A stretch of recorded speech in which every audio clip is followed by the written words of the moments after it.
There is a feeling, so common to our times, that it has become the silent hum beneath the noise of our lives. You might feel it in the quiet moments late at night, after the distractions of the day have faded, the blue light of a screen illuminating a face, yet showing nothing that truly sees you.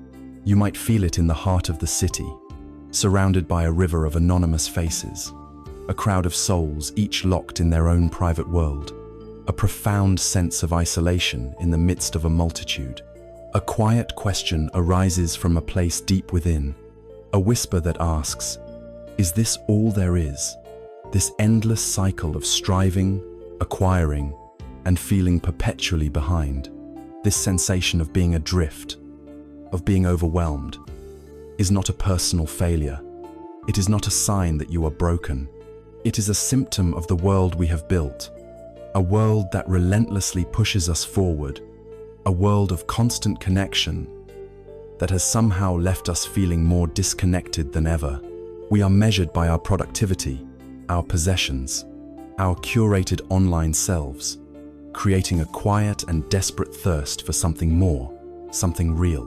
We have followed all the rules, chased all the promised happiness that lies just beyond the next purchase, the next promotion, the next milestone, only to find the feeling of emptiness remains, a faithful companion on our journey. But what if the solution is not to be found by adding more, by striving harder, or by searching further outside of ourselves? What if there is another path, a path that does not lead outward into the noise, but inward, into the stillness?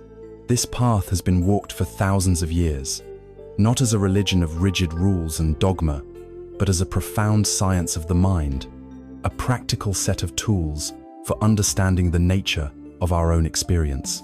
It offers a way to navigate the turbulent waters of modern existence, not by promising a life free from challenges, but by offering the wisdom to meet those challenges with grace, with clarity, and with a resilient peace.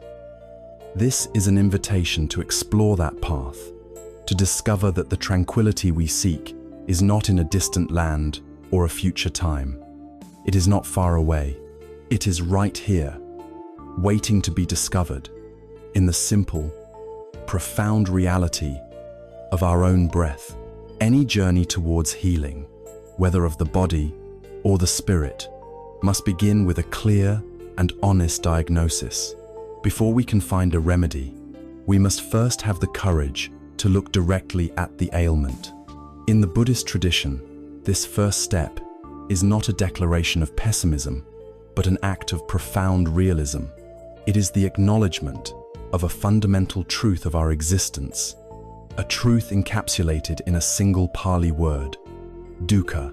Now, the most common translation of dukkha into English is suffering, but this word is heavy, often conjuring images of immense tragedy or physical agony, and it doesn't quite capture the full, subtle scope of the original term.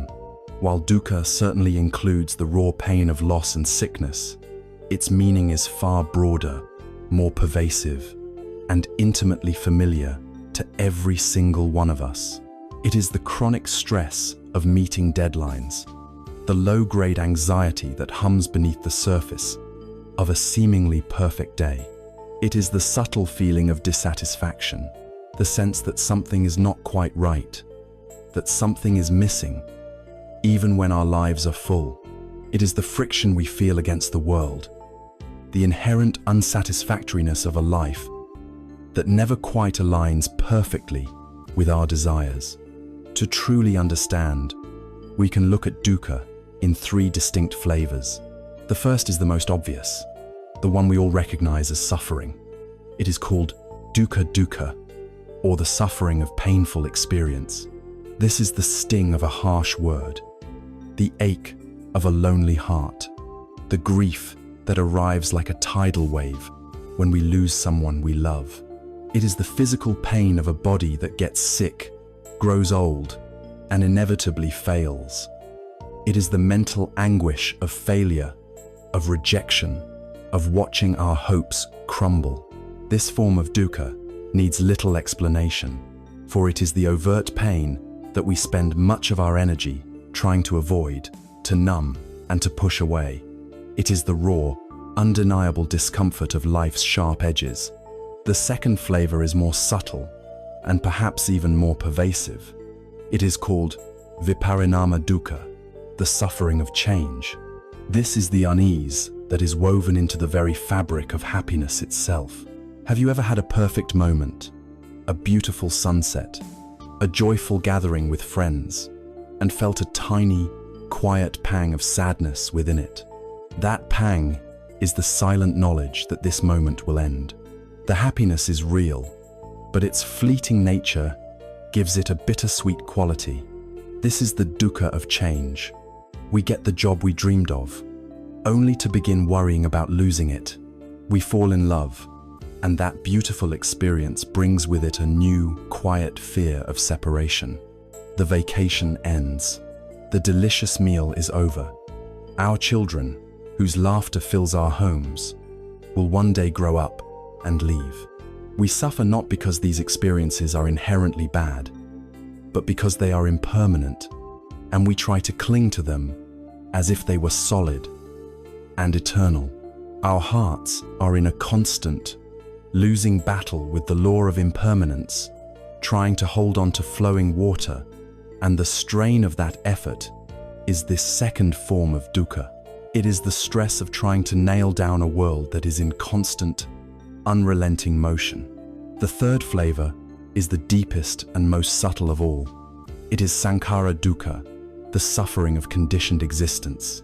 This is the baseline, background hum of unsatisfactoriness that is part of being a self in the world. It is the general underlying anxiety of being a vulnerable, mortal creature in a complex, unpredictable universe. It's the constant, low-level effort required just to be need to protect our bodies, defend our opinions, manage our reputation, and maintain our sense of identity. It is the feeling that our peace is fragile, that it could be shattered at any moment by a piece of bad news, a change in circumstance, or the simple passage of time. It is a fundamental friction that exists simply because we exist as a composite of ever-changing physical and mental components. Even when there is no overt pain, and even when we are not clinging to a pleasant moment that is passing, there can still be this deep, existential sense of unease. This is sankhara dukkha. It is the burden of being a self that is, by its very nature, temporary and dependent on conditions it cannot control. To see this first truth not as an abstract philosophy, but as a lived reality, we can turn to a story. The story of a woman named Kisa Gotami. Kisa Gotami lived a happy life, and her world revolved around her greatest joy, her young son. But one day, tragedy struck. The boy fell ill and died. Consumed by a grief so powerful it bordered on madness, Kisa Gotami refused to accept his death. She clutched the small, lifeless body to her chest and went from house to house, from person to person, desperately begging for a medicine that could bring her son back to life. Some people turned away from her, thinking she had lost her mind.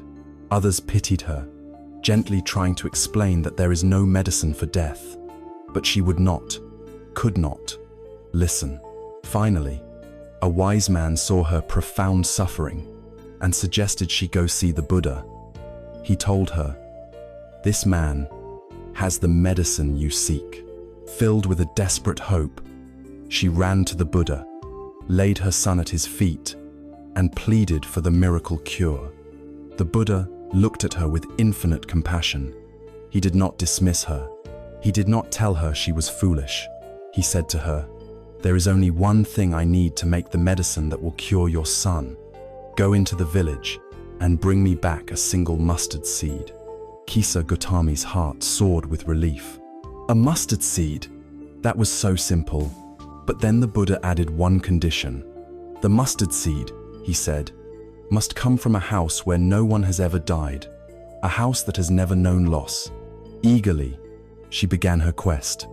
She went to the first house, knocked on the door, and a kind woman answered. "Can you spare a mustard seed for me?" Kisa Gotami asked. "The Buddha will use it to make a medicine to revive my son." "Of course," the woman said, and went to get the seed.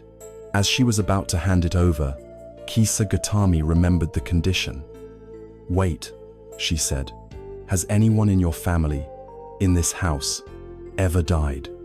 The woman's face fell. "Oh, my dear," she said softly, "the living are few, but the dead are many. I lost my husband just last year." With a heavy heart, Kisa Gotami left without the seed. She went to the next house, and the next after that. Everywhere she went, the story was the same. The people were kind. They were willing to give her the seed. But in every single home, death had been a visitor. One family had lost a parent. Another had lost a child. Another had lost a beloved grandparent. The entire village was a tapestry of loss. As the sun began to set, Kisa Gotami sat at the edge of the village, the body of her son still in her arms. But something inside her had shifted. Her frantic, personal, isolating grief began to dissolve into a vast, shared sorrow. She saw that her pain was not unique. It was not a punishment. It was the price of love, the condition of being alive. Every person she had spoken to carried a similar wound in their heart. In that moment of profound realization, she was no longer alone. She understood. She gently wrapped her son in a cloth, carried him to the cremation ground, and returned to the Buddha, not with a mustard seed in her hand, but with a profound and transformative understanding in her heart. She had seen the first noble truth. Her story is our story. We all begin like Kisa Gotami, believing our pain is a singular injustice, searching for a magic cure that will remove it from our lives. We want the world to be a place free from loss, a house where no one has ever died. But the path to wisdom begins when we, like her, recognize that this is impossible. The acknowledgement of dukkha is not a surrender to despair. It is the end of a futile war against reality. It is the moment we stop running, turn around, and look with clear eyes at the nature of our own lives. There is an immense freedom in this. When we stop pretending that life should be otherwise, we liberate a vast amount of energy that was previously wasted on denial, on resistance, on the constant, exhausting effort of keeping up appearances. We put down the heavy burden of demanding that the universe conform to our wishes. This honest diagnosis, this courageous acceptance, does not solve the problem, but it allows us to begin. It opens the door. For once we have truly seen and understood the nature of the illness, we can take the next logical step to investigate its cause. Having looked with courage upon the universal condition of dukkha, the dissatisfaction and unease that runs through our lives, we move from diagnosis to investigation. A skilled physician, after identifying a fever, does not stop there. They seek its origin, its source. In the same way, the path of inner wisdom invites us to look deeper, not with an energy of blame or judgment, but with a clear and gentle curiosity. If we all experience this friction, this stress, this suffering, where does it come from? The answer provided by the Buddha is not found in the stars, nor in the actions of others, nor in the external conditions of our lives. The source, he explained, is found within our own minds. It is a powerful, relentless, and deeply ingrained force he called tanha. Tanha is a Pali word that translates most directly as thirst. It is a beautiful and precise metaphor.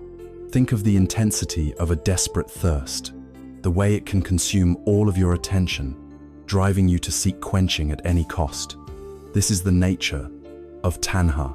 It is the deep internal craving that fuels our striving, our attachments, and our aversions. It is the engine that drives the cycle of dukkha. This is not a simple desire for things.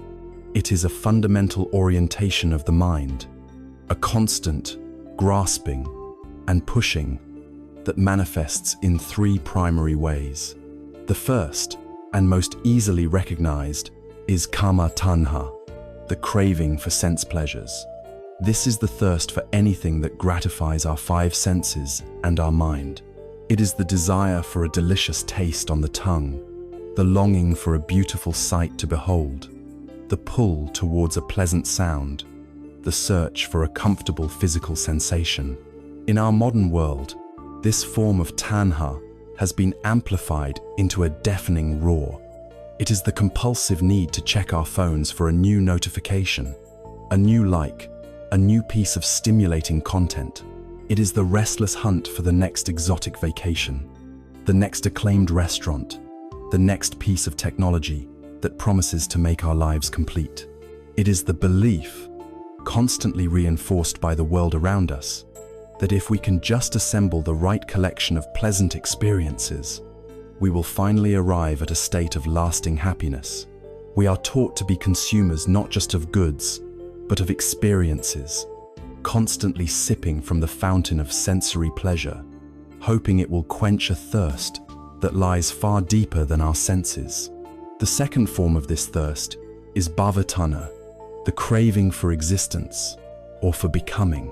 This is a more subtle, yet profoundly powerful driver of our lives. It is the thirst to be someone, to carve out and solidify a sense of self, an identity in the world. It is the hunger for fame, for status, for power, for respect. It is the inner voice that whispers, when I finally get that promotion, when I am recognized for my talent, when people see me as successful, intelligent, or virtuous, then I will be secure, then I will be happy. This craving fuels our ambition, our tireless work, our careful curation of our public image. It is also the deep, instinctual clinging to life itself, the profound fear of annihilation, of disappearing. We want to continue, to become more, to solidify our place in the universe. We invest enormous energy in building and defending this fortress of me, believing that its walls can protect us from the uncertainties of life. This thirst for becoming is the architect of the ego. The third form may seem paradoxical, but it is equally potent. It is vibhavada tanha, the craving for non-existence, or for annihilation. This is the energy of aversion. It is the thirst to get rid of something unpleasant. When we experience pain, physical or emotional, this is the craving that says, I can't stand this, make it go away.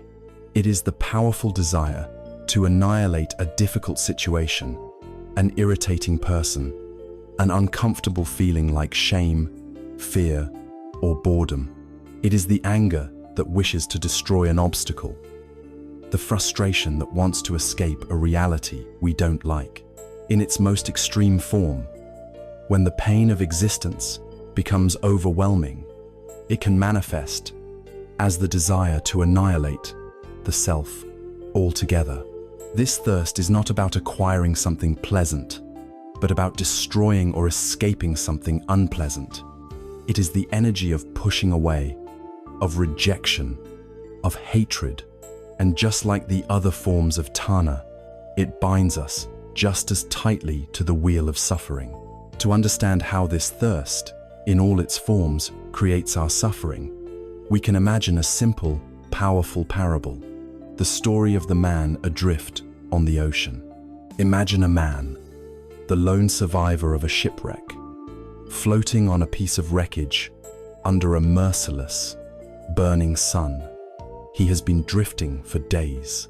His lips are cracked, his throat is raw, and his mind is consumed by a single, agonizing sensation: thirst. All around him, as far as the eye can see, is an endless expanse of water. In his delirium, his desperate thirst, his tanha, screams that the solution is right there, all around him. The water represents everything the world of sense pleasures and achievements promises us. It looks like it will save us. Driven by this unbearable craving, he leans over the side of his raft, cups the water in his hands, and brings it to his lips. For a fleeting instant, there is relief. The coolness, the moisture, it feels like salvation, but it is salt water. Almost immediately, the salt begins to draw the remaining moisture from his body. His initial thirst, already agonizing, intensifies into a raging, burning fire. His mind, now completely overcome by the amplified craving, can no longer think rationally. It tells him the only solution is to drink more. And so he does. He drinks again and again, each drink providing a moment of illusory relief, followed by an exponentially more painful thirst, a cycle that drives him mad and inevitably leads to his demise. We are that man. The ocean is the world of conditioned things we believe will save us. Our inner thirst, our tanha, is the force that compels us to drink. The brief moment of relief is the fleeting pleasure of a new purchase, the momentary high of receiving a compliment, the short-lived satisfaction of a goal achieved.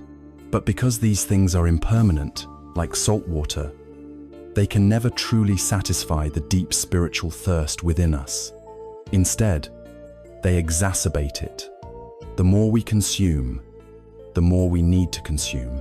The more we chase, the more we feel we are lacking. We become addicts in an ocean of potential addictions, never realizing that the very act of drinking from this ocean is the cause of our torment. The problem is not the water. The problem is our thirst, and our mistaken belief that this salt water can quench it. This understanding is not a call to a life of bleak asceticism. It is not a condemnation of joy or a denial of beauty. The Buddhist path makes a crucial distinction between healthy desire and the feverish thirst of tanha. Healthy desire, sometimes called chanda, is the desire to grow, to create, to learn, to help others. The desire to walk a path of wisdom and compassion is a form of chanda. It is a source of wholesome energy that motivates us towards long-term well-being without causing agitation and attachment. You can have a goal to write a book, to build a loving family, or to be a kind person, and these can be expressions of healthy aspiration. Tanha, on the other hand, is a desire born from a feeling of lack. It is compulsive, anxious, and possessive. It's the belief that our happiness is contingent on the outcome. I must have this to be happy. I cannot bear this situation. With chanda, there is joy in the process, regardless of the outcome. With tanha, there is only anxiety about the outcome, and the process is merely a means to an end. We can enjoy a beautiful sunset with a sense of wonder and gratitude that is healthy. Or we can experience that same sunset with a frantic need to capture the perfect photo and a sense of disappointment as it fades.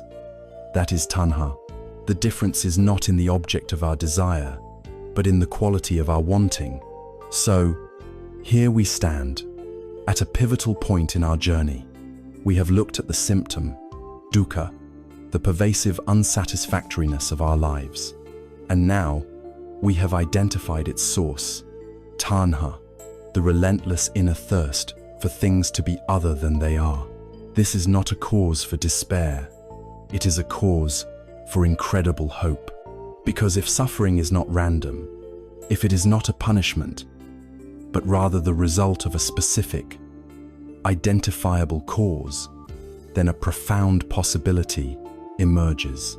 If we can find a way to work with this cause, to lessen the grip of this thirst, then perhaps we can lessen its result. This leads us to the most hopeful question of all. Is it possible to be free from this thirst? Can the fever break?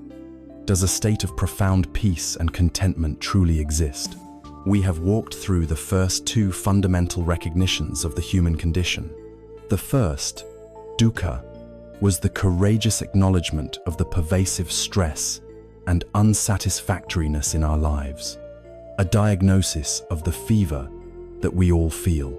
The second, Tana, was the identification of the source of that fever, the relentless internal thirst and craving that keeps the cycle of agitation in motion. To stop here would be to leave us with a diagnosis and a cause, a clear picture of our ailment, but no hope for a cure. It would be a philosophy of despair. But the journey does not end here. In fact, this is the pivotal turning point, the moment where the entire path shifts from shadow to light. This is the third noble truth, the truth of Nirodha, which translates as cessation.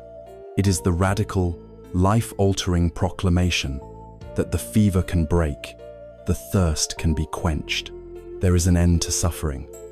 The name for this state of cessation, this profound peace, is perhaps one of the most famous and most misunderstood words in all of Eastern philosophy, nirvana.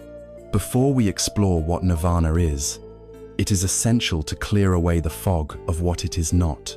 For many in the West, the word conjures vague images of a celestial paradise, a kind of opulent heaven with clouds and angelic beings, a reward that awaits the virtuous after death. This is a fundamental misunderstanding. Nirvana is not a geographical location.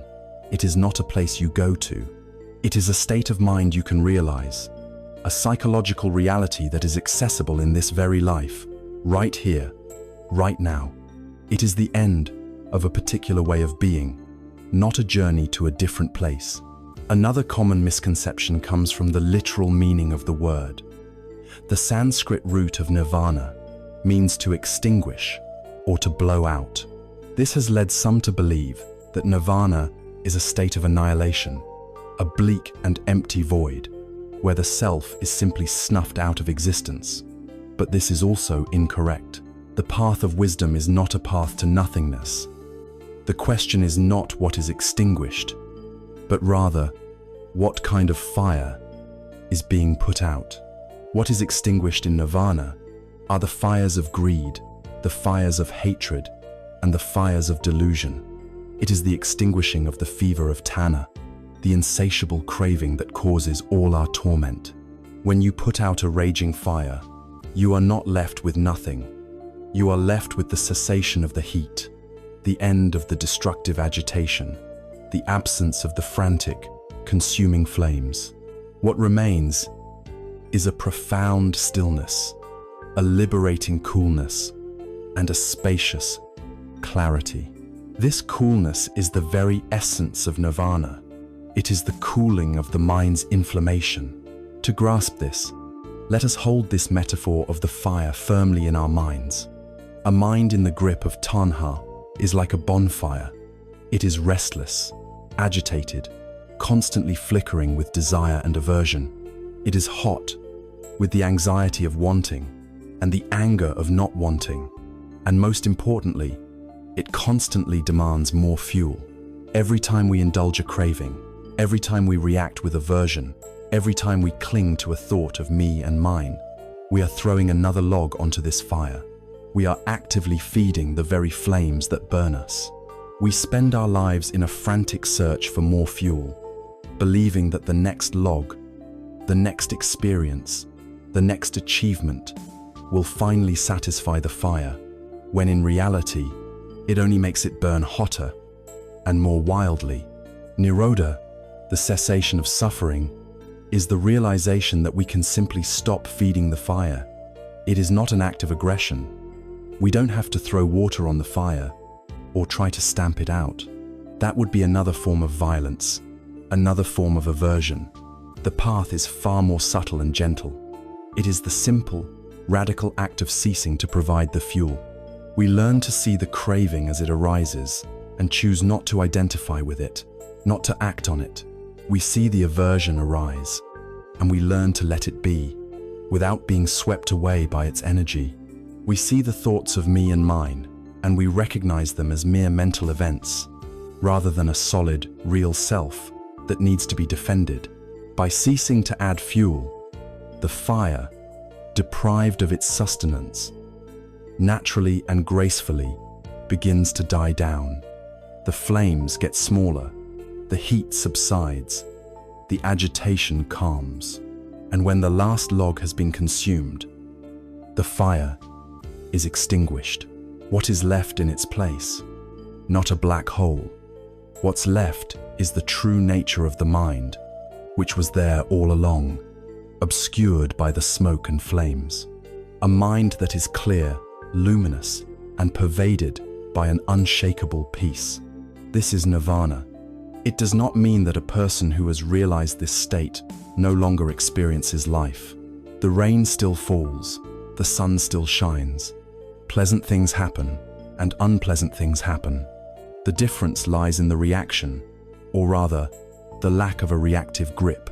Imagine the vast, deep ocean. On the surface, storms may rage, waves may crash and foam.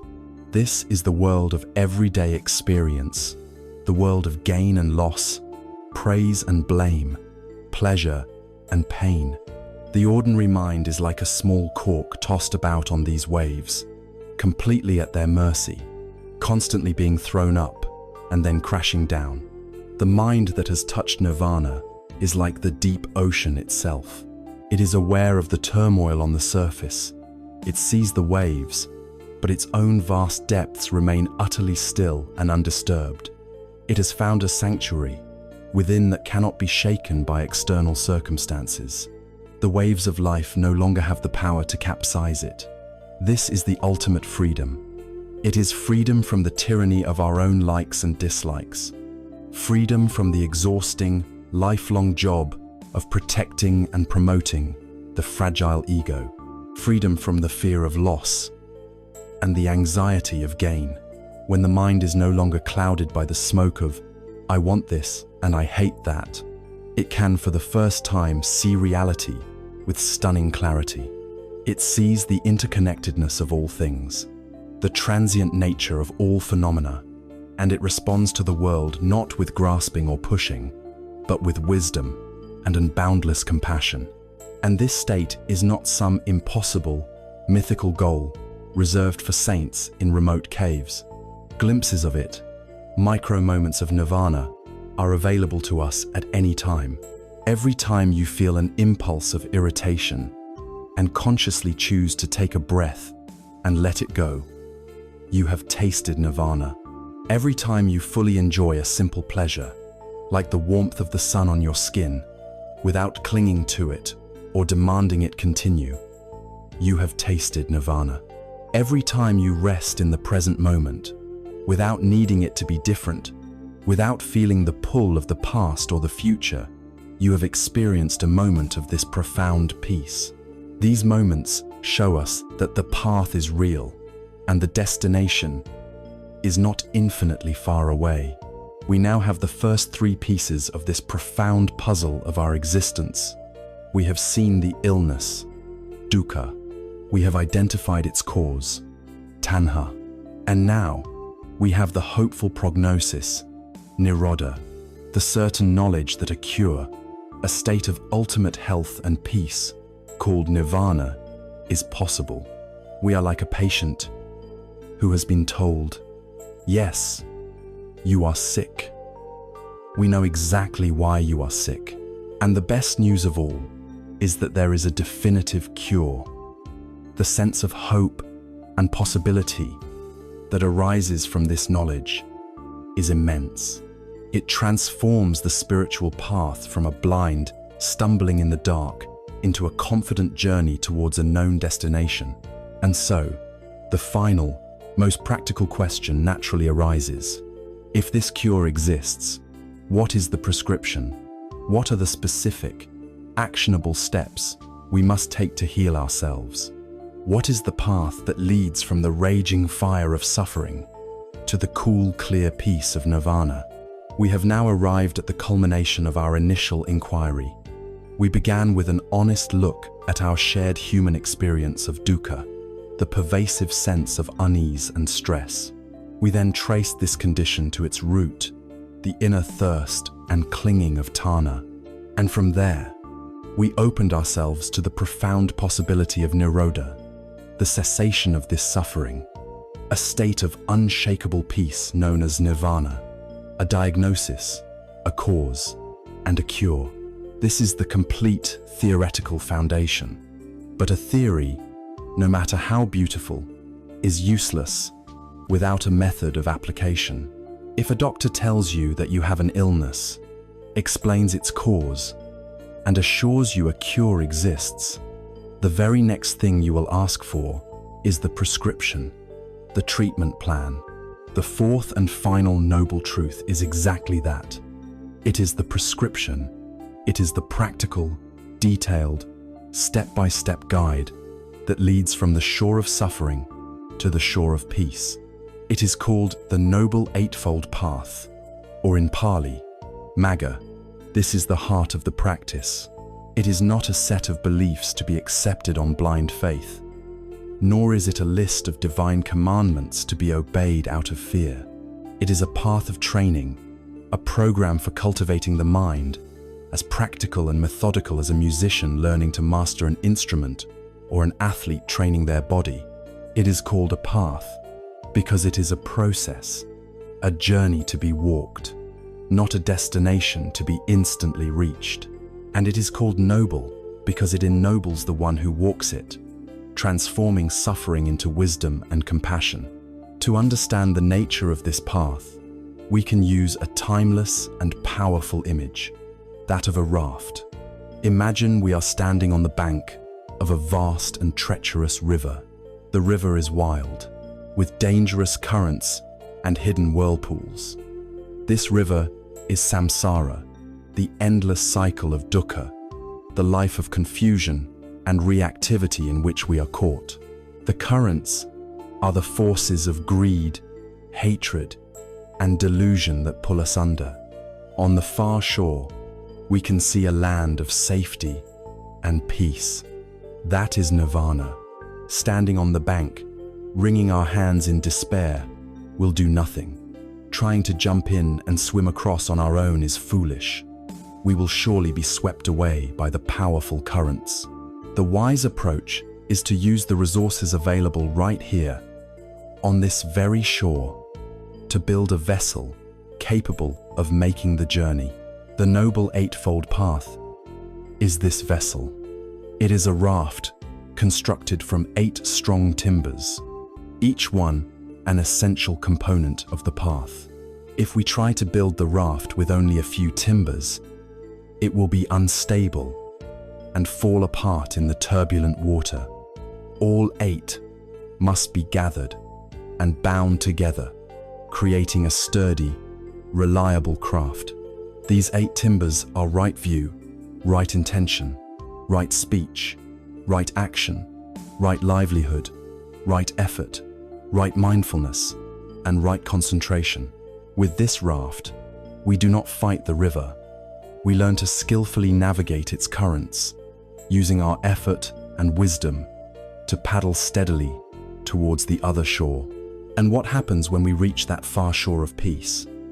We do not then haul the heavy raft onto our backs and carry it around as a trophy. We leave it at the water's edge. The path is a tool, a means to an end. Its purpose is liberation, and once that purpose is served, even the attachment to the path itself is released. These 8 factors, or timbers of our raft, are traditionally grouped into 3 essential trainings, which support and strengthen one another. The first training is in ethical conduct, or sila. This is the foundation of the entire path. It is concerned with how we conduct ourselves in the world, in our interactions with others. It is the recognition that our inner life cannot be cultivated in a vacuum. If our external life is chaotic and harmful, our mind will never find the peace required for deeper work. This training is about cleaning up our act. It includes 3 factors: right speech, which means abstaining from lying, divisive talk, harsh language, and idle chatter, and instead cultivating speech that is truthful, kind, reconciling, and meaningful. Right action, which means acting in ways that are harmless, abstaining from killing, stealing, and sexual misconduct. And right livelihood, which means earning a living in a profession that does not bring harm to oneself or to other beings. This training in Sila is what calms the most overt, coarse disturbances of the mind, creating a stable ground upon which we can build. The second training is in mental discipline, or samadhi. Once our external behavior is more controlled and harmless, we can turn our attention inward to the wilderness of the mind itself. The untrained mind is often compared to a wild monkey, jumping restlessly from branch to branch, never staying still, agitated and scattered. This training is the process of taming that monkey mind. It includes 3 factors. Right effort, which is the conscious and joyful energy we apply to prevent unwholesome states from arising, to let go of those that have arisen, to cultivate wholesome states, and to maintain the wholesome states that are already present. Right mindfulness, or sati, which we have touched upon, is the art of maintaining a clear, non-judgmental, moment-to-moment awareness of our own experiencer body, our feelings, our thoughts, and the world around us. And right concentration, which is the ability to gather the scattered rays of our attention and focus the mind with one-pointedness, leading to deep states of calm, stability, and clarity. This training in samadhi gives us a mind that is calm, collected, and powerful, a tool fit for the final, crucial task. The third training is in wisdom, or panya. This is the culmination of the path, the element that cuts through the root of suffering, which is ignorance. A mind that is ethically grounded and mentally disciplined is the perfect laboratory for developing profound insight into the nature of reality. This training includes the first 2 factors of the path, which are its guiding principles. Right view, sometimes called right understanding, is the map for our journey. It is seeing things as they truly are, not as we wish them to be.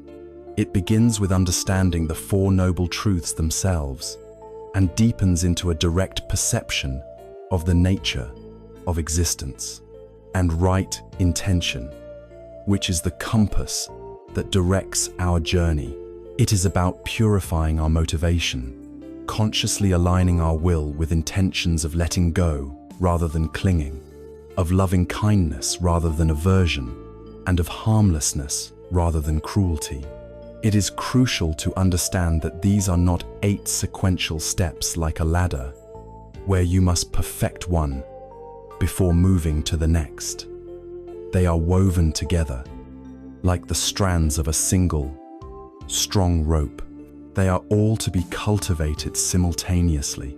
Your growing wisdom, panya, will give you a clearer understanding of why ethical conduct is important, which purifies your actions. Sila, purified actions create less mental agitation, which makes it easier to concentrate the mind. Samadhi, a concentrated mind becomes a powerful microscope, allowing you to see reality more clearly, which in turn deepens your wisdom. Panya, each part supports and enhances all the others. The raft holds together because the timbers are lashed to one another, creating a structure far stronger than any single piece. This is a path to be walked in the midst of your life. It does not demand that you retreat from the world. It invites you to transform your relationship with it. Right speech is practiced in your daily conversations, your emails, your text messages. Right action is practiced in your choices at the grocery store, in how you conduct your business, in how you treat your family. Right mindfulness can be practiced while you are washing the dishes, walking to your car, or listening to a colleague. This path is a way of integrating profound spiritual practice into the very fabric of a modern, busy life. It turns the entirety of your existence into a field for cultivation. So here we have it, a complete roadmap, a practical, psychological, and ethical system for moving from confusion to clarity, from agitation to peace. But like any journey, it must have a starting point. Where do we place our first step on this path? The path itself gives us the answer. It begins with right view. Before we can align our intentions, our words, or our actions, we must first learn to see correctly. We need the right map. Without it, our efforts may be sincere, but they will be misguided. Our journey into walking the path, therefore, begins with the cultivation of right view, and the first cornerstone of right view is the deep, experiential understanding of the most fundamental law of our universe.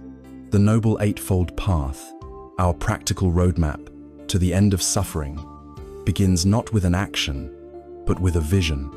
It begins with right view.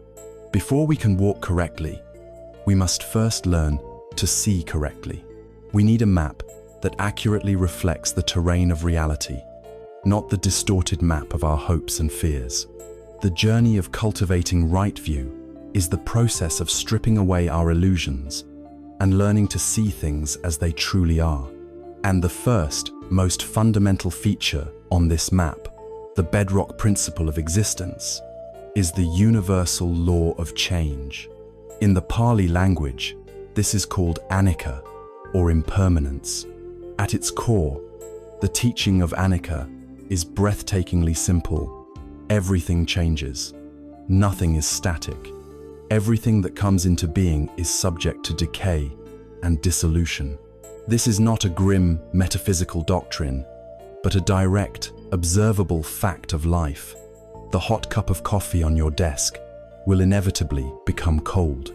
The vibrant flower in the garden, a perfect expression of life, will soon wither and return to the earth. The solid mountain that seems so eternal is, over vast stretches of time, being relentlessly worn down by wind and rain. The sun rises and the sun sets. The seasons turn. Civilizations rise and fall.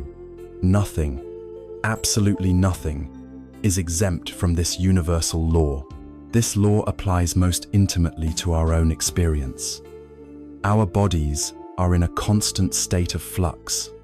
With every breath, millions of cells die and millions are born. The person you were physically 7 years ago is, on a cellular level, almost entirely gone. Our minds are even more fluid. Think of your thoughts. Where do they come from? Where do they go? They appear as if from nowhere, flicker in our consciousness for a moment, and then vanish, replaced by the next thought and the next, in an endless, streaming torrent.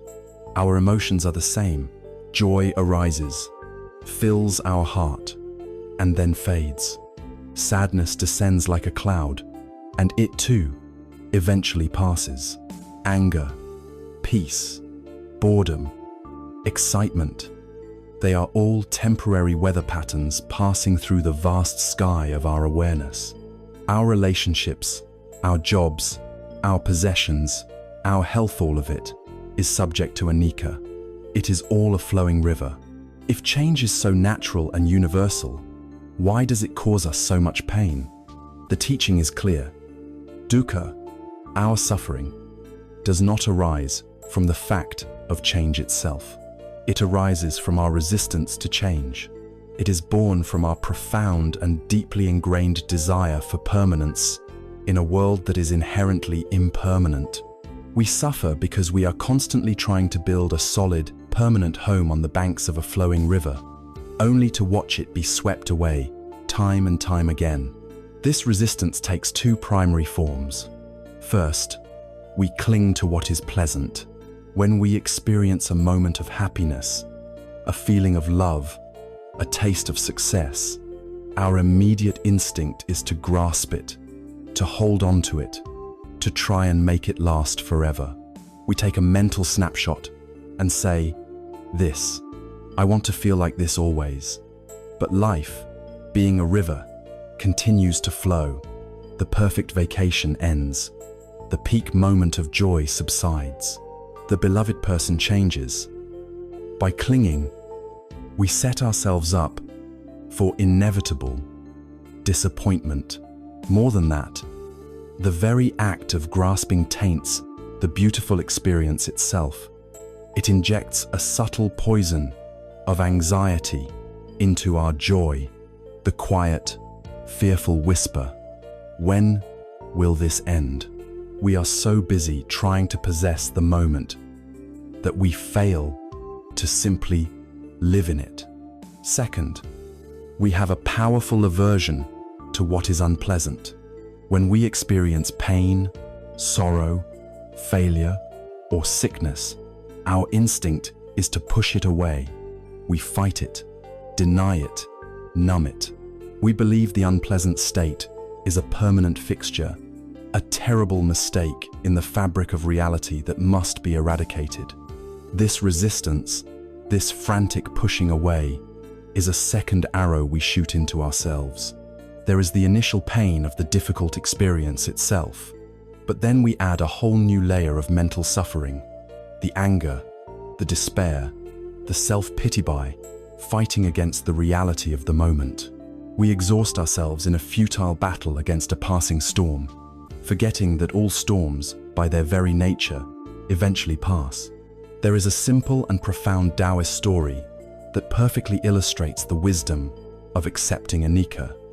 It is the story of a farmer and his horse. One day, the farmer's only horse, his most valuable possession, runs away. His neighbors all come to console him, saying, "Oh, what terrible luck! You have lost everything." The farmer simply looks at them and replies, "Maybe." A week later, the horse returns, and it has brought with it a herd of a dozen wild horses. The neighbors are overjoyed for him. "What incredible good luck!" they exclaim. "Now you are a rich man." The farmer listens and calmly replies, "Maybe." The next day, the farmer's son is trying to tame one of the wild horses when he is thrown off, and his leg is badly broken. The neighbors gather again, shaking their heads. "How awful," they say. "Your son is crippled. This was truly bad luck." The farmer looks at them and says, "Maybe." A few weeks later, the emperor's army marches into the village, forcibly conscripting every able-bodied young man for a war. They will almost certainly not survive. When they see the farmer's son with his broken leg, they pass him by. The neighbors all congratulate the farmer. "You are so blessed. Your son was spared. What amazing good luck." The farmer, looking out over his fields, simply replies, "Maybe." The farmer is not apathetic or fatalistic. He is a man of profound wisdom. He understands anicca in his bones. He knows that the nature of life is to flow and change in unpredictable ways. He does not waste his energy labeling events as good or bad, because he knows these labels are temporary and short-sighted. He does not cling to his fortune, nor despair in his misfortune. He maintains a spaciousness in his mind, allowing life to unfold without the constant, exhausting commentary of his own preferences. He has stopped fighting the river. Learning to live with an understanding of impermanence is like learning to surf. A person who stands rigidly in the surf, trying to resist the power of the waves, will be knocked down, battered, and choked. They will feel that the ocean is their enemy. This is how we live when we fight against change. A skilled surfer, however, does not try to stop the ocean. That would be absurd. Instead, they learn to respect the power of the wave. They study its movement, and they skillfully and flexibly adjust their own balance to ride its incredible energy. They are in harmony with the force of change, not in conflict with it. This is the goal of practicing with anicca.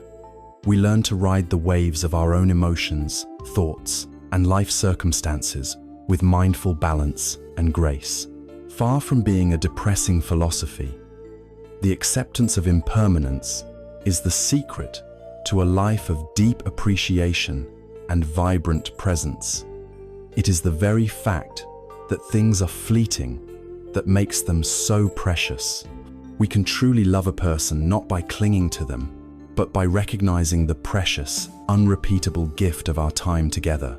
We can savor a moment of simple beauty, a sunset, a melody, precisely because we know it cannot be held. Anicca is an invitation to wake up. It tells us, do not take this moment for granted. It will never come again. It gently urges us to stop living in the past or the future and to fully arrive in the only reality we ever have, the here and the now.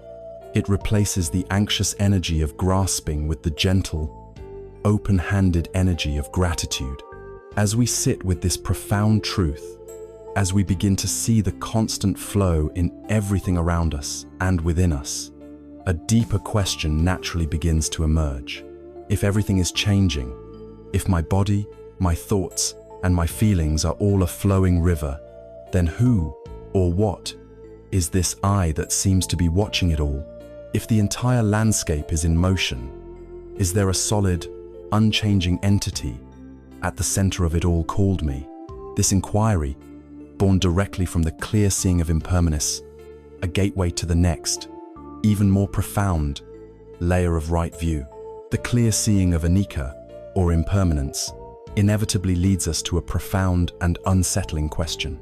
As we watch the constant flow of our thoughts, the ever-shifting landscape of our emotions, and the slow, inevitable transformation of our own bodies, we are forced to ask, who is the watcher?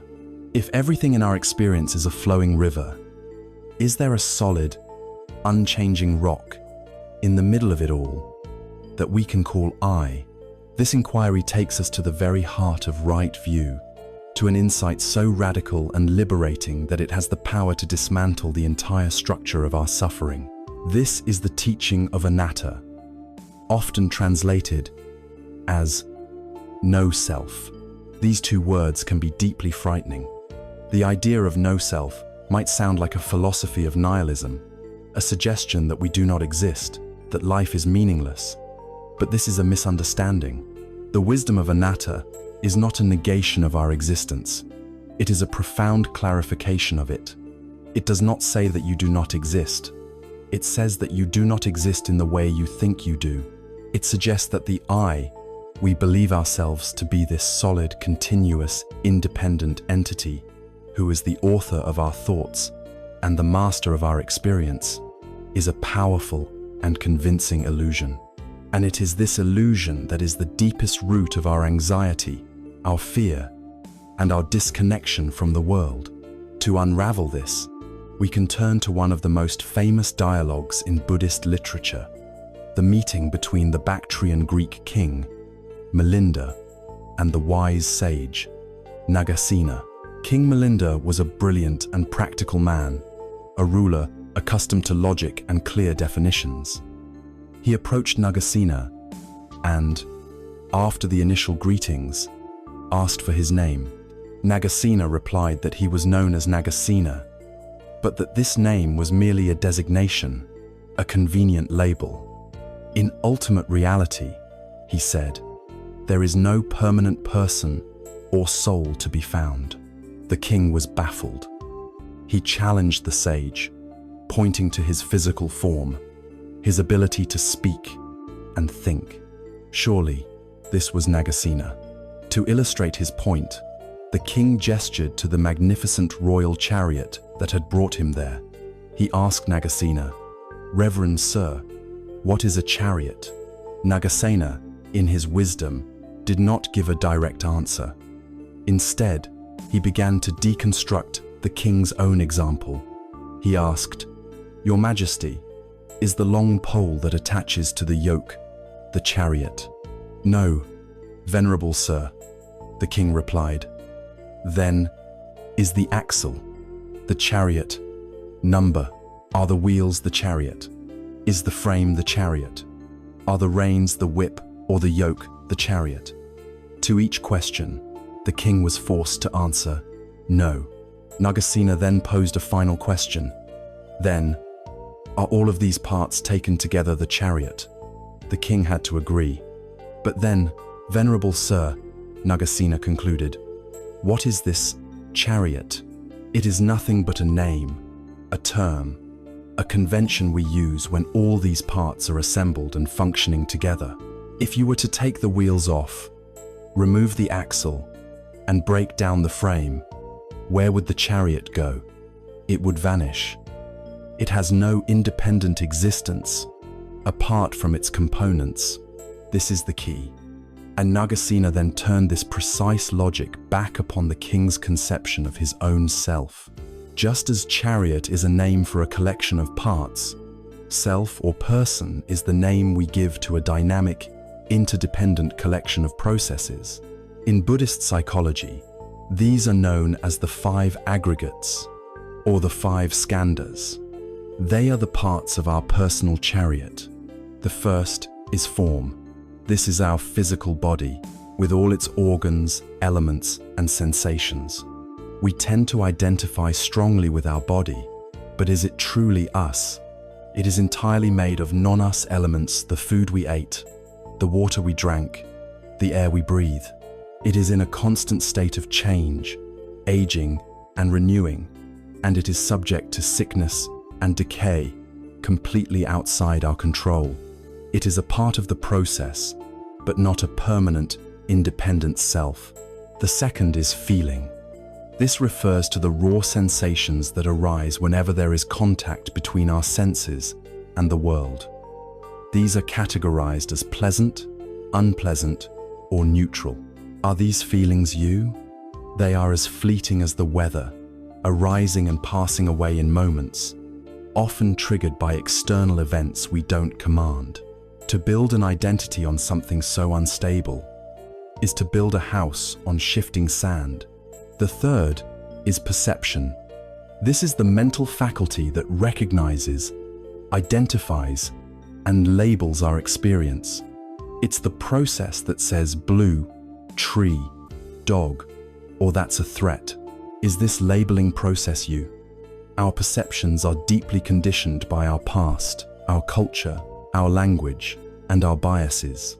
Two people can look at the exact same event and perceive it in completely different ways.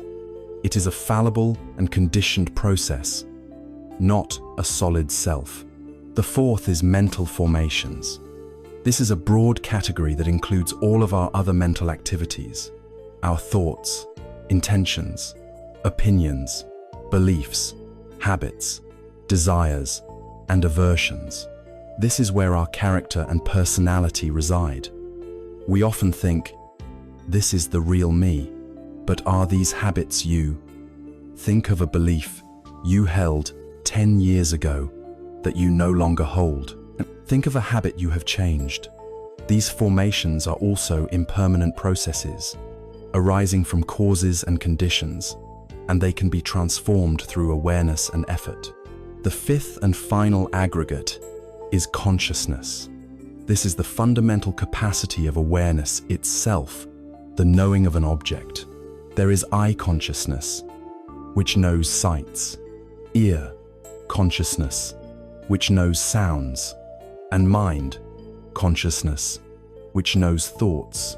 Is this core awareness the self? The teaching says no, because consciousness is also dependent. It cannot arise on its own.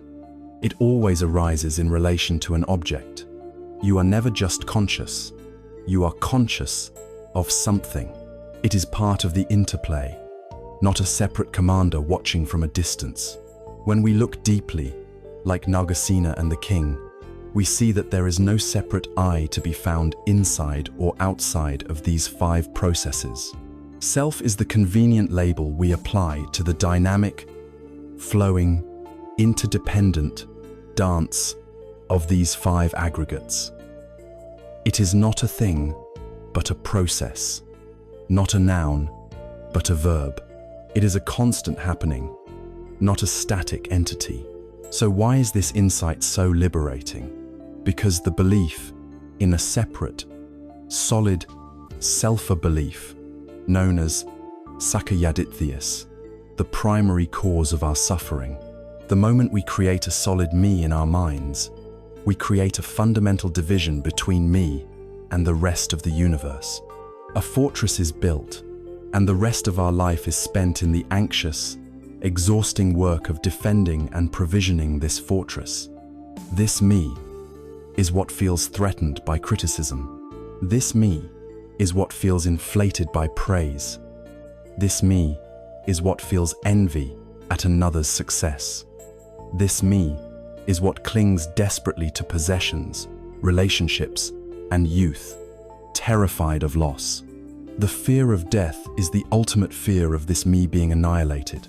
The entire drama of our anxiety, our greed, our jealousy, our hatred, and our fear is staged upon the belief in this isolated self.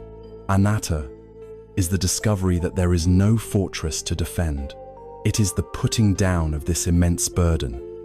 It is the realization that you are not a separate drop of water, tense and afraid, but that you are, and always have been, the entire ocean.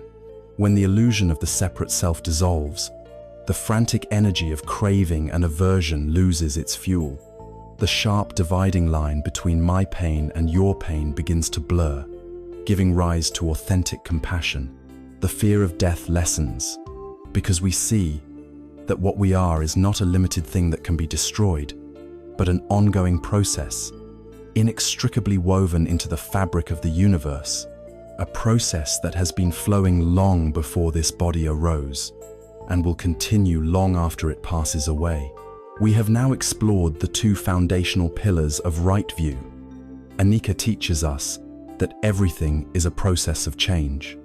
Anatta teaches us that we, too, are a process, not a fixed thing. We now hold in our hands a new map of reality, one that shows a world of flowing, interconnected processes, rather than a world of separate, solid objects. This intellectual understanding is powerful. It can begin to loosen the grip of our deepest fears. But in the midst of a stressful day at work, during a difficult conversation, or when caught in a wave of anxiety, how do we bring this map to life? An intellectual understanding is not enough. We need a practical tool, a living practice that allows us to see Anicca and Anatta not just as ideas, but as the moment-to-moment reality of our experience. This is where the path moves from thinking to doing. It is the introduction of the cornerstone practice that makes this wisdom a lived reality. It is the practice of right mindfulness. We have now arrived at the very heart of the practice, the central hub from which all other aspects of the path radiate.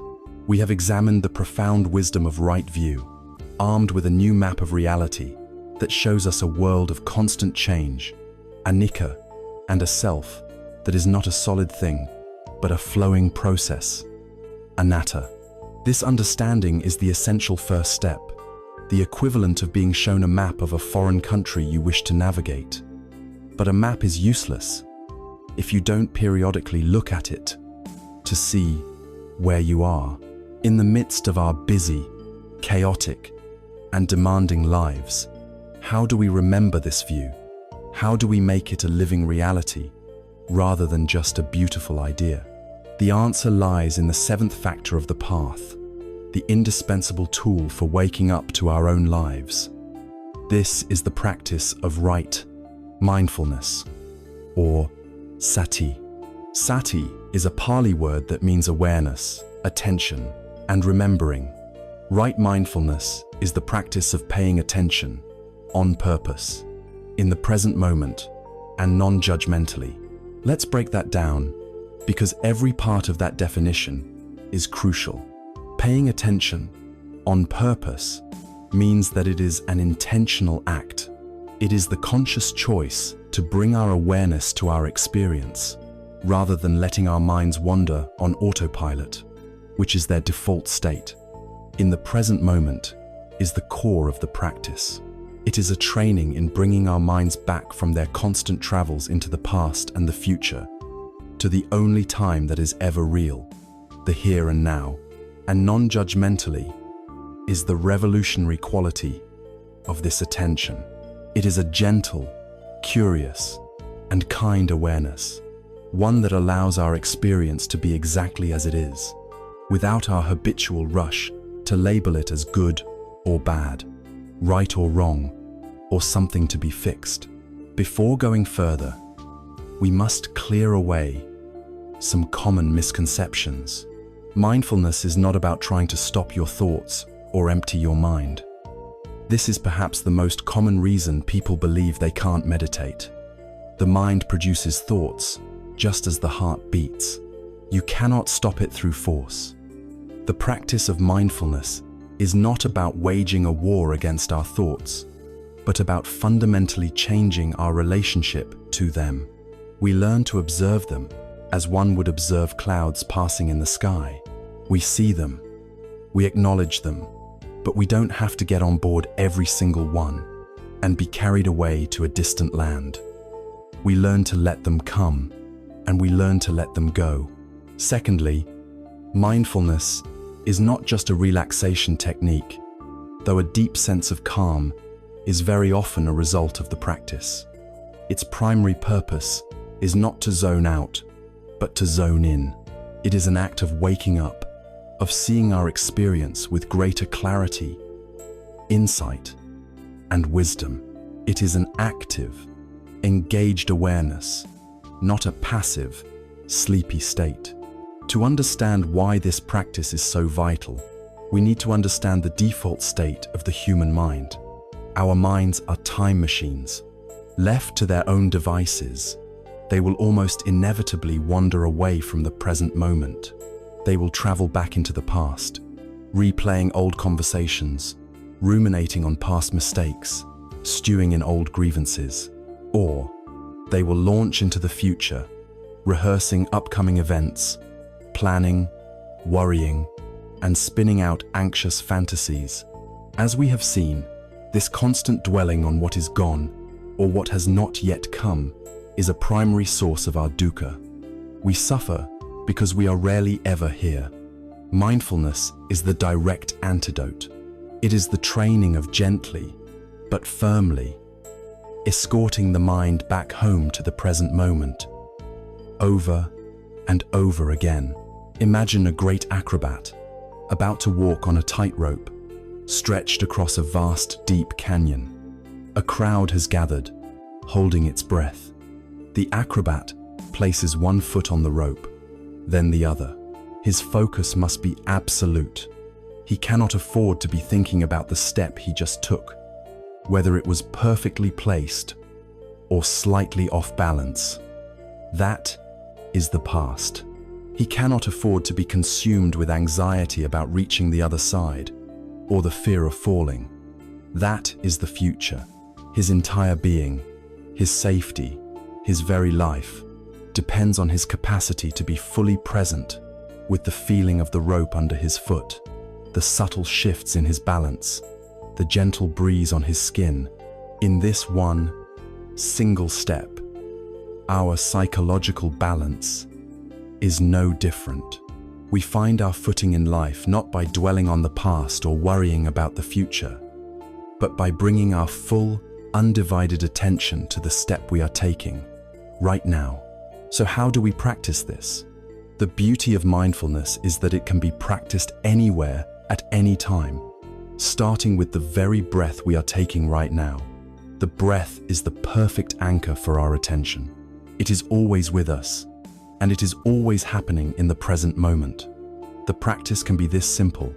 Find a comfortable place to sit and bring your awareness to the physical sensation of your breathing. You might feel the air coming in cool and going out warm at the tip of your nostrils, or you might feel the gentle rise and fall of your abdomen. Your only task is to feel these sensations, moment by moment. It is not about thinking about the breath, but directly feeling it. Inevitably, your mind will wander. It will be distracted by a sound, a physical sensation, or, most likely, a train of thought. This is not a failure. It is simply what minds do. The moment you realize your mind has wandered is a moment of mindfulness itself. In that moment, you have a choice. Without any judgment or frustration, you gently acknowledge where the mind has gone, and then you softly, kindly guide it back to the sensation of the breath. This act of noticing the wandering and gently returning over and over again is the fundamental repetition, the bicep curl for the muscle of your attention. We can bring this same quality of awareness to any activity. Consider the simple act of eating. So often, we eat on autopilot, our minds 1,000 miles away, barely tasting our food. A classic mindfulness exercise is to eat a single piece of fruit, like a grape, as if you have never seen one before. You look at its color and shape, you feel its texture, you smell its faint aroma. You place it in your mouth and explore it with your tongue before you bite. Then, you chew slowly, experiencing the burst of flavor and juice. As if for the first time, you mindfully swallow and follow the sensation as it disappears. In doing this, a routine, unconscious act becomes a rich, vibrant experience. You have truly shown up for your life for those 2 minutes. This same practice can be applied to washing the dishes, taking a shower, listening to music, or walking to your car. Every moment is an opportunity to come back home to ourselves. This practice is not separate from the wisdom we have been exploring. It is the laboratory in which that wisdom is personally verified. It is through mindfulness that we experience anicca directly. We watch an itch arise, intensify, and then fade away, all on its own. We watch a thought of anger flash into the mind, and then dissolve, replaced by another thought. We don't have to believe in impermanence as a theory. We see it happening in real time. It is also through mindfulness that we experience anatta. We start to notice that thoughts simply appear. There is no little me inside our head authoring them. Feelings of sadness or joy arise based on conditions, not because a central I decided to feel them. There is just the thinking, just the feeling. The observer and the observed are part of one unified, flowing process. As we practice, we are instructed to bring a non-judgmental attitude to whatever arises. This gentleness is key.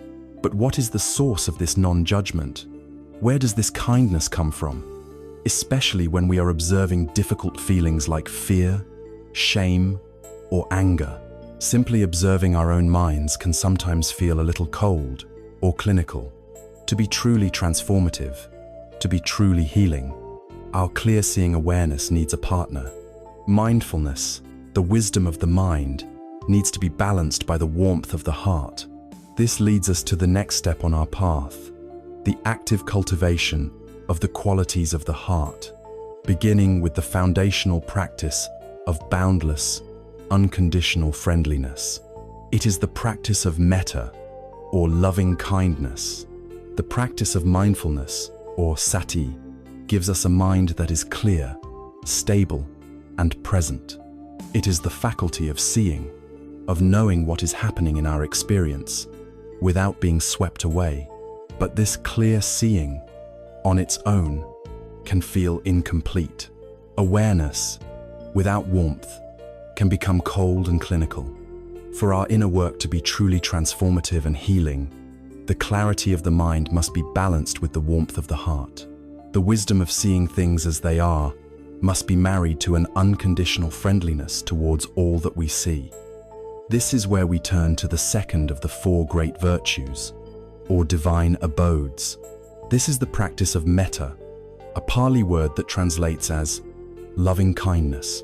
Metta is one of the most precious gifts of the path, yet it is easily misunderstood.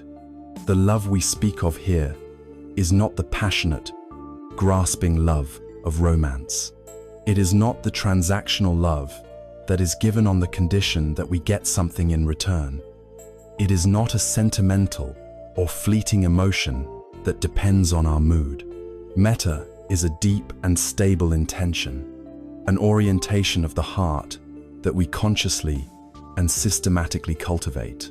It is a boundless, benevolent, and unconditional friendliness, a sincere and powerful wish for the genuine well-being and happiness of all beings, without exception. If mindfulness is the light that illuminates the room of our mind, metta is the warmth that makes it a home. Why is this practice so essential? In our exploration of the causes of suffering, we identified the three poisons: greed, hatred, and delusion. Mindfulness is the direct antidote to delusion, allowing us to see through our illusions of permanence and separateness. Metta is the direct, potent antidote to the second poison, hatred in all its forms. Hatred here does not just mean violent rage. It includes its more common cousins: irritation, resentment, frustration, judgment, bitterness, and ill will. These states are poisons because they harm the one who carries them far more than anyone else. Anger constricts the heart, clouds the mind, and floods the body with stress hormones. Holding a grudge is, as the saying goes, like drinking poison and waiting for the other person to die. Metta is the practice of systematically dissolving these toxins. It is the practice of softening the hardened places in our heart, allowing us to live with more ease, connection, and joy. The cultivation of metta is not left to chance. It is a meditation, a form of mental training, with a clear and methodical structure. The practice traditionally unfolds in a sequence of stages, like the gentle widening of ripples in a pond. We begin with the most difficult person for many of us to love, ourselves. This is the first and most crucial stage. There is a deep wisdom in starting here. We cannot offer true kindness to others if we are at war with ourselves. We cannot pour from an empty cup. This is not a selfish act, but a necessary foundation for all that follows. The practice involves sitting quietly and gently offering phrases of kindness to ourselves, allowing the intention behind the words to sink in. The traditional phrases are, "May I be safe," "May I be healthy and strong," "May I be happy," "May I live with ease." For many, this stage can bring up feelings of unworthiness or resistance. The instruction is to be patient, to be gentle with the resistance itself, and to continue offering the phrases with as much sincerity as we can muster, planting the seeds of self-acceptance. Once we have established some warmth for ourselves, we expand the circle. We bring to mind a benefactor or a dear friend, someone for whom it is very easy to feel love and gratitude. We hold an image of them in our mind, and we extend the same wishes to them. May you be safe. May you be healthy and strong. May you be happy. May you live with ease. At this stage, the feeling of metta often flows more naturally, and we can allow this warmth to grow, to fill our heart. The third stage challenges us to stretch beyond our usual circles of care. We bring to mind a neutral person. This could be a cashier at the grocery store, a person we see on our daily commute, a neighbor we barely know. It is someone we have no strong feelings about, positive or negative. By offering the same phrases of metta to them, "May you be safe," "May you be happy," we begin to break down the walls of indifference that separate us from most of humanity. We challenge the mind's habit of categorizing people into important and unimportant, and we recognize the shared, fundamental wish for happiness that connects us all. The fourth stage is the most transformative and often the most challenging. We are instructed to bring to mind a difficult person, someone with whom we have conflict, friction, or resentment. This is a profound act of spiritual courage. The practice is absolutely not about condoning their harmful actions or forcing ourselves to like them. Rather, It is about recognizing that this person too is a suffering being. Their harmful actions arise from their own pain, their own anger, their own delusion. We see them caught in their own cycles of suffering, and from a place of strength in our own heart, we offer the wish, may you be free from your suffering, may you find peace, may you be happy. This is not for their benefit, but for ours. It is the act of putting down the hot coal of our own anger. It is a deep practice of forgiveness and release, freeing us from the chains of our own resentment. Finally, in the fifth stage, we let our metta become boundless. We radiate this feeling of loving kindness in all directions. We extend it to all the people in the room, the building, the city, the country. We extend it to friends, neutral people, and difficult people alike. We extend it to all animals, to all beings seen and unseen, in all corners of the universe. We hold the intention, may all beings everywhere be safe. May all beings everywhere be healthy. May all beings everywhere be happy.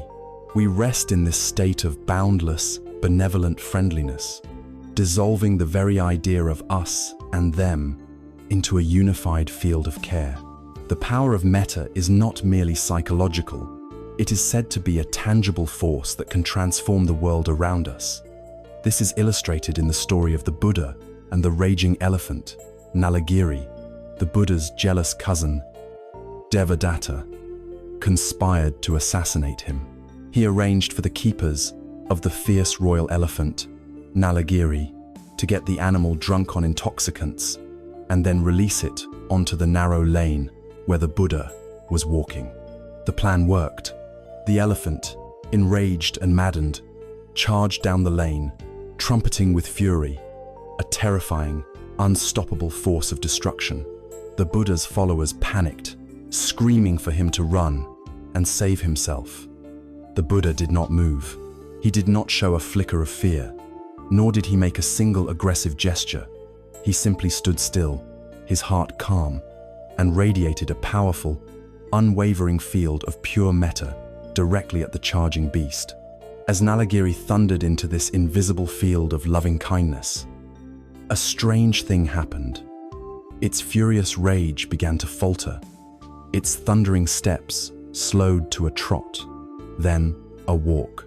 The aggression visibly drained from its body, replaced by a sense of calm. The great elephant, now completely subdued, walked meekly up to the Buddha, lowered its massive head, and knelt before him, tamed not by force, but by the gentle, unshakable power of a benevolent heart.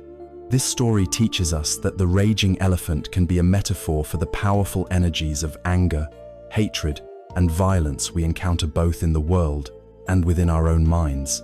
Our usual response is to meet these energies with fear, which is to run away, or with more aggression, which is to fight back. Both responses tend to feed the very energy we are trying to escape. Metta offers a radical third way. It is a soft power, a fearless tenderness that can meet hostility without becoming hostile itself, and in doing so, it has the capacity to disarm and transform. Cultivating metta is like building a protective field around ourselves, one that makes us less reactive, less likely to take things personally, and more resilient in the face of life's challenges. As we bring this practice into our daily lives, it begins to change us from the inside out. Our inner critic becomes a little quieter, replaced by a voice of encouragement. We find ourselves becoming more patient in traffic, more understanding of a colleague's mistake, a more present and compassionate listener for a friend. It softens our gaze and opens our heart. As we cultivate metta, this sincere wish for all beings to find happiness, we inevitably become more attuned to the reality of its opposite, the pervasiveness of suffering. When our newly opened heart encounters the pain, the sorrow, and the struggles of the world, a new quality is born. It is an evolution of metta. It is the heart's response to seeing suffering. This is the movement from simply wishing others well to the active, heartfelt trembling in the face of their pain and the deep desire to help alleviate it. This is the path from loving kindness to the profound state of karuna, or compassion. As we cultivate metta, our hearts begin to soften and open. This boundless, friendly wish for all beings to be happy acts like a warm light, illuminating the world with a gentle glow. But this new openness brings with it a new sensitivity. As our heart opens, we not only see more joy, we also become more acutely aware of the pain and sorrow that exist in the world and in ourselves. When our heart, now tender with loving kindness, encounters suffering, it undergoes a natural and profound transformation. It begins to tremble. This trembling of the heart in the face of pain is the birth of the second of the four divine abodes. It is the birth of karuna, or compassion. If metta is the wish for all beings to find happiness, karuna is the equally powerful wish for all beings to be free from their suffering. It is the heart's active response to the reality of pain. It is not a passive feeling, but a deep, motivating urge to act, to reach out, to help alleviate the burden of another. It moves beyond the simple wish for wellness and becomes the active will to heal.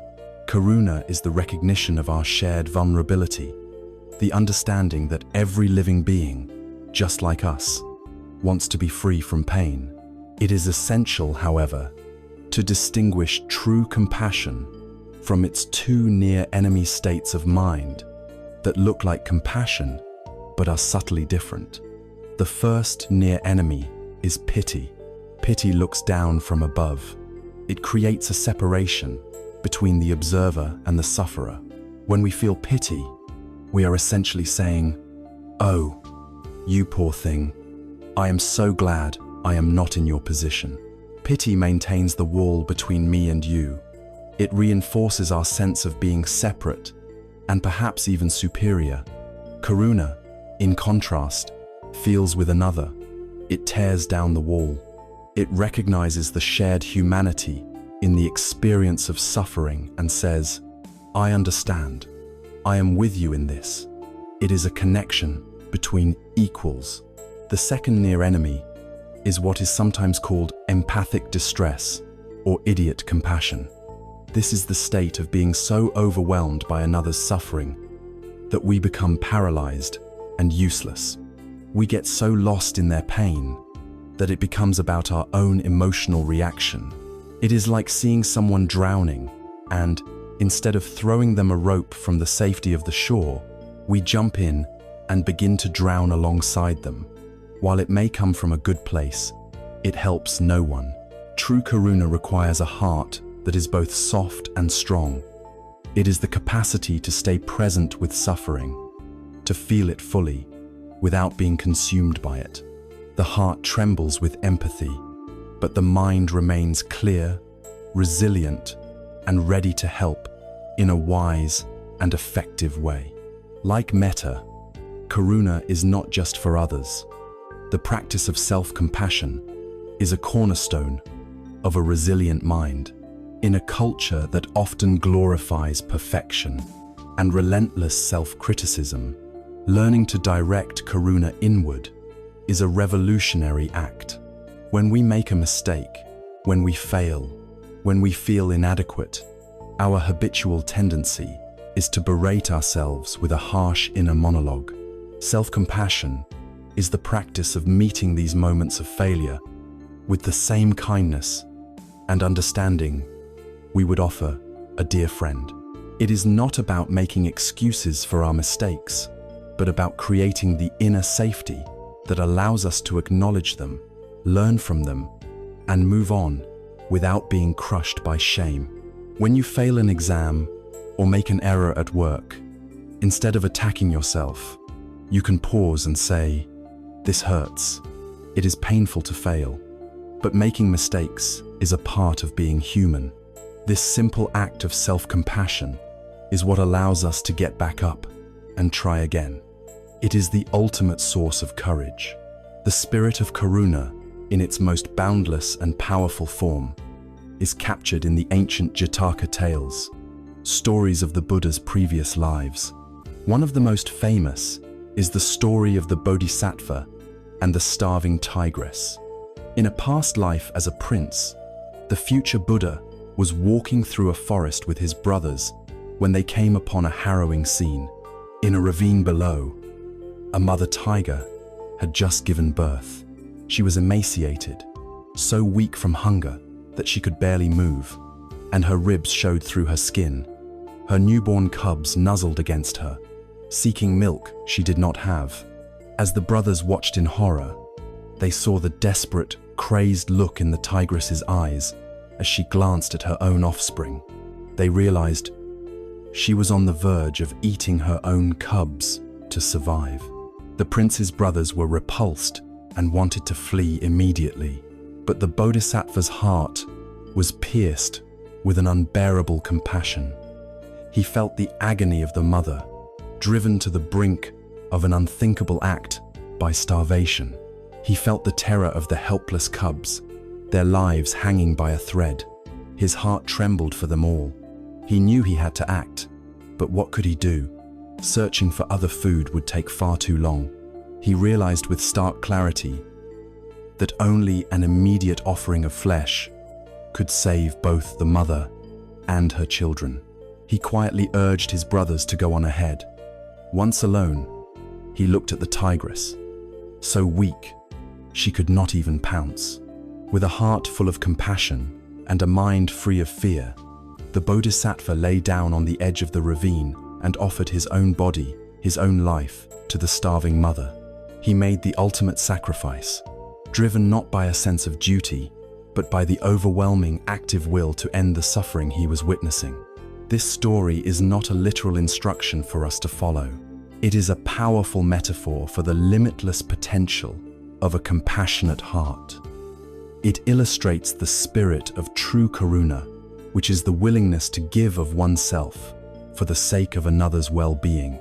It is about transcending the rigid boundary between my life and your life, my suffering and your suffering. The Bodhisattva's compassion was so total that the pain of seeing the tigers suffer was greater than the pain of giving up his own body.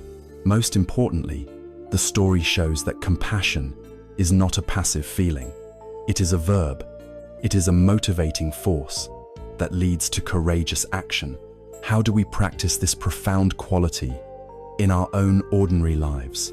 We are not often called upon to sacrifice ourselves to save another, but we are given countless opportunities to practice small acts of compassion every single day. The most fundamental compassionate act is that of deep listening. When a friend or loved one is in pain, our instinct is often to jump in with advice, to try and fix their problem, or to share a story about our own similar experience. Compassionate listening asks for something different. It asks us to simply be present, to offer our silent, non-judgmental attention, and to create a safe space where the other person can feel heard and understood. We listen not to reply, but to connect. Often, this gift of presence is the most healing thing we can offer. We practice karuna through small acts of service, making a meal for a sick friend, offering a ride to someone in need, helping a colleague who is overwhelmed with their work. These simple gestures are karuna in action. We also practice it through patience and forbearance.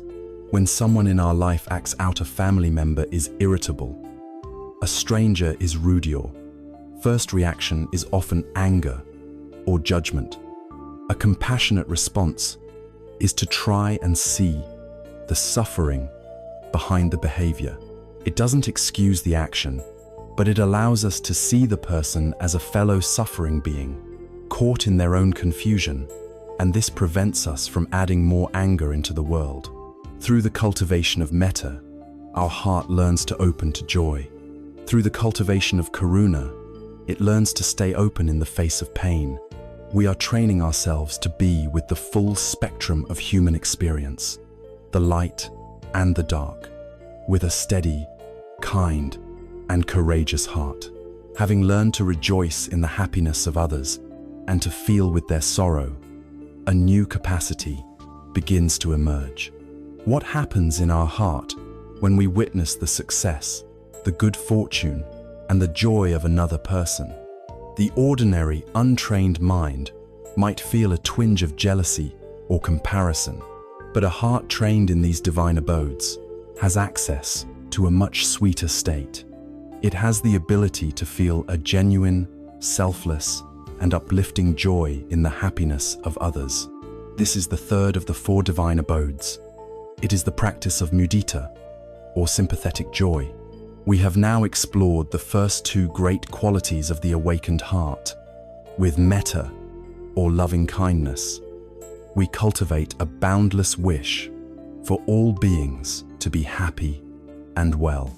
With karuna, or compassion, we cultivate the courageous intention to meet suffering in ourselves and others with a desire to heal and alleviate it. Our heart, once guarded, has learned to open to both the light and the shadow of the human experience. This leads us to the third of the 4 divine abodes, a quality that can feel both challenging and profoundly liberating. It is the practice of mudita, which is often translated as sympathetic or appreciative joy. Mudita is the ability to feel genuine, wholehearted happiness at the success, good fortune, and well-being of others. It is the direct and powerful antidote to the poison of jealousy and envy. In a world that is often driven by competition and social comparison, mudita is a radical act of generosity of the spirit. It is the discovery of a source of happiness that is limitless. If our happiness depends only on our own personal successes, our opportunities for joy are few and far between. But if we can learn to also rejoice in the successes of our friends, our family, our colleagues, and even strangers, then our opportunities for happiness become infinite. We can find joy everywhere, at any time. Like the other divine abodes, mudita has a far enemy, an obvious opposite, which is envy. Envy is the painful, bitter feeling that arises when we see someone else has something we want. It is a feeling of lack, a belief that their gain is our loss. But mudita also has a near enemy, a quality that looks like it but is actually a subtle imposter. The near enemy is a kind of giddy excitement or vicarious pleasure that is more about getting caught up in the drama of success than it is about selfless joy for the other person. It can also be a superficial hypocrisy, where we say all the right things, congratulations, I'm so happy for you, while inside, our heart is sinking. True mudita is not dramatic or superficial. It is a calm, sincere, and quiet resonance with the happiness of another, a happiness that feels clean and uplifting, free from any self-interest. Why is this practice so difficult for so many of us? Why is it often easier to feel compassion for someone's failure than it is to feel joy for their success? The answer lies in the deeply ingrained illusion of the separate self, the ego. The ego operates from a place of scarcity and comparison. It constantly measures itself against others, and it believes that resources like success, recognition, and happiness are limited. It thinks life is a zero-sum game. If you get a bigger piece of the pie, that means there is less for me. This mistaken belief is the very root of envy. Another's promotion feels like a threat to our own career. Another's happy relationship highlights our own loneliness. Their success feels like a reflection of our failure. This constant comparison is an exhausting and painful way to live. The practice of mudita is a direct challenge to this scarcity mindset.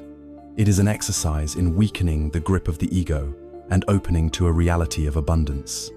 To understand its spirit, consider this simple story. A wise and elderly father had two sons who were very different from each other. The elder son was a brilliant and ambitious merchant, driven and successful, who built a great fortune. The younger son was a quiet, gentle soul who had no interest in commerce. He found his joy in nature and spent his days cultivating a magnificent garden that brought peace to all who visited it. One day, the elder son returned home from a long journey, his caravan laden with goods. He showed his father his accounting books, detailing the enormous profit he had made. The father's face lit up with a warm, genuine smile. "Oh, my son," he said, "I am so deeply happy for you. It is a joy to see you thriving and using your talents so well." The very next day, the younger son came to his father with a single, perfect rose from his garden. Its color and fragrance a testament to his patient care. The father's face lit up with the exact same warm, genuine smile. "Oh, my son," he said, "I am so deeply happy for you. It is a joy to see you so content and creating such beauty." A neighbor who had witnessed both exchanges was puzzled. He approached the father and asked, "How can you be equally happy? One son brings you wealth and prestige. The other brings you only a simple flower." The wise father replied, "You misunderstand. My happiness does not come from their achievements. It comes from their happiness. Because they are happy, my heart is happy. The source of their joy is their own business. The fact of their joy is the source of mine." This father is the embodiment of mudita. His joy is pure and unselfish. He is not comparing his sons. He is not living vicariously through their success. He is simply resonating with the happiness they each have found in their own unique way.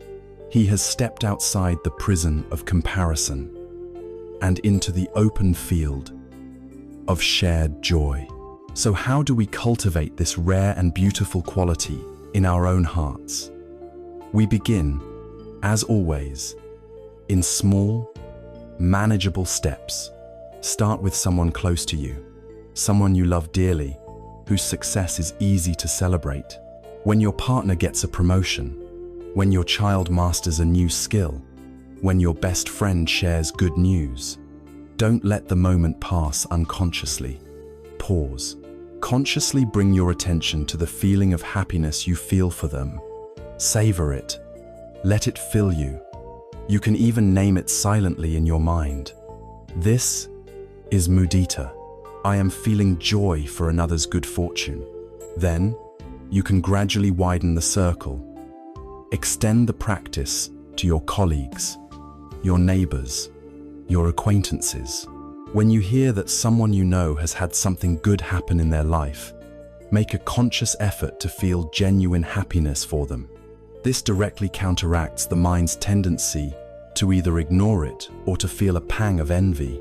The most potent practice, however, is what we do when envy inevitably arises. The path of mindfulness is not about pretending we don't have difficult emotions. It is about learning to meet them with wisdom. When you feel that familiar, tight, sour feeling of jealousy, the first step is not to suppress it or feel guilty about it. The first step is to recognize it with mindfulness. Ah, there you are. Envy. This is what you feel like in my body. Observe it with a curious and non-judgmental attention. See it for what it is, an impersonal, conditioned mental state arising from the illusion of a threatened self. Then, in that space of awareness, you can consciously pivot. You can bring to mind the person you envy and reflect. This person wants to be happy, just as I do. They have found a source of happiness in this moment. May their happiness continue. May they be well. This is a powerful act of mental alchemy. You are not denying the envy, but you are refusing to feed it. Instead, you are consciously choosing to plant a different seed, the seed of mudita. Practicing mudita is a profound act of self-care. It frees us from the exhausting and painful cycle of comparison and competition. It opens us up to a vast, abundant source of joy that is available all around us. When we train our heart to rejoice in the happiness of others, we discover that the world is not a battlefield of competing egos, but a garden where countless flowers of joy are blooming at any given moment. We can learn to appreciate and delight in them all. We have now explored the three great active qualities of the heart. Metta is the gentle sun, wishing for all flowers in the garden to grow. Karuna is the gentle rain, soothing the plants when they are wilting and in pain. And mudita is the shared celebration of the harvest, rejoicing in every single flower that blooms. These are beautiful, expansive, and emotional states. But for this garden of the heart to be truly stable, for it to withstand the inevitable storms and droughts of life, it needs a foundation. These active qualities need to be held in a container of profound wisdom and balance. Our loving kindness must not become possessive attachment. Our compassion must not lead to emotional burnout. Our joy must not become thoughtless excitement. This grounding, stabilizing force, this unwavering balance of the heart, is the fourth and final divine abode. It is the pinnacle of the heart's training. It is the wisdom of upekkha, or equanimity. We have journeyed through the beautiful, expansive territories of the heart, cultivating the three great active virtues. With metta, we learn to nurture the wish for all beings to be happy. With karuna, we develop the courage to be with suffering and the will to alleviate it. With mudita, we discovered the boundless joy of celebrating the good fortune of others. These three qualities, loving kindness, compassion, and sympathetic joyery, like three great wings that allow the heart to soar, to connect, and to care deeply. But for these wings to function properly, for them to carry us through the turbulent skies of life without being thrown off balance, they require a fourth element, a rudder. This rudder provides stability, direction, and wisdom. It is the fourth and final of the divine abodes, the pinnacle of the heart's training. It is the profound and quiet power of upekkha, or equanimity. Equanimity is perhaps the most misunderstood of all these virtues. The word can sound cold, distant, even uncaring. And indeed, its near enemy, its subtle impostor, is indifference or apathy. But true upekkha is not a state of not caring. In fact, it is the foundation that allows us to care more deeply and effectively. Equanimity is the quality of a mind that is balanced, spacious, and unwavering.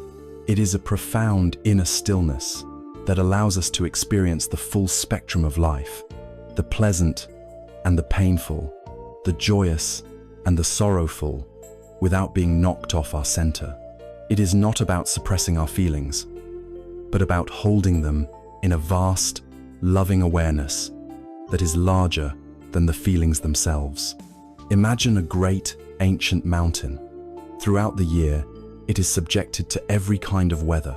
It is baked by the scorching summer sun, lashed by violent autumn rains, battered by fierce winter winds, and blanketed in soft spring snow. Through it all, the mountain remains utterly itself. It does not cling to the pleasant warmth of the sun, nor does it try to push away the harshness of the blizzard. It simply is. It allows the ever-changing weather of the world to pass over its surface, while its deep, rocky core remains stable, grounded, and unmoved. A mind imbued with upekkha is like this mountain. The weather it endures is what Buddhism calls the 8 worldly winds. These 8 worldly winds are the inevitable, paired opposites of life that constantly threaten to blow us off course. They are pleasure and its opposite, pain, gain, and its opposite, loss, praise, and its opposite, blame, and fame, or good reputation, and its opposite, disrepute. An ordinary, untrained mind is a slave to these winds. We are elated when we experience pleasure, gain, praise, and fame. We are devastated when we experience pain, loss, blame, and disrepute. Our inner peace is entirely dependent on external circumstances, making us like a leaf blown helplessly about in the wind. Upekkha is the practice of finding our inner mountain, a place of stability that is not dependent on the weather. It is the path to true freedom.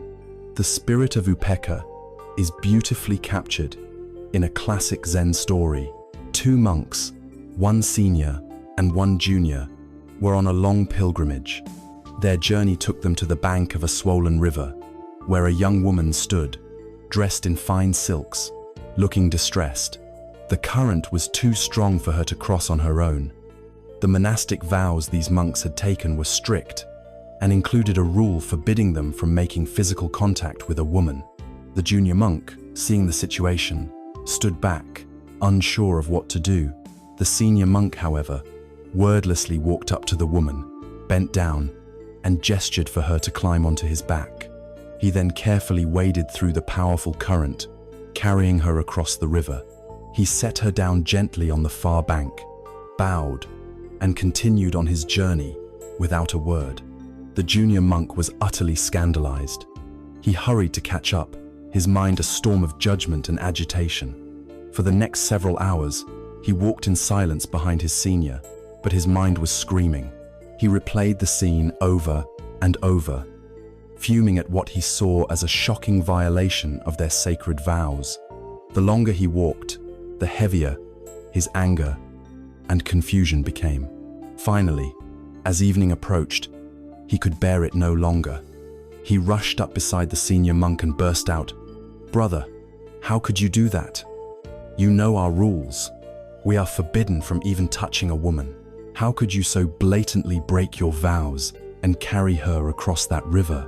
The senior monk looked at him with a calm, clear gaze and replied softly, "Brother, I put that woman down by the side of the river hours ago. Why are you still carrying her?" This story brilliantly illustrates the difference between a mind with and a mind without equanimity. The senior monk embodied both compassion and equanimity. Seeing a being in need, he acted with karuna, doing what was necessary to help. But the moment the act was complete, he let it go entirely. His mind was not stained or burdened by the action. He was free. The junior monk, on the other hand, was completely caught by the worldly winds of blame and his own rigid righteousness. He was the one who was truly carrying the woman, not on his back, but in his mind, for hours, causing himself immense and pointless suffering.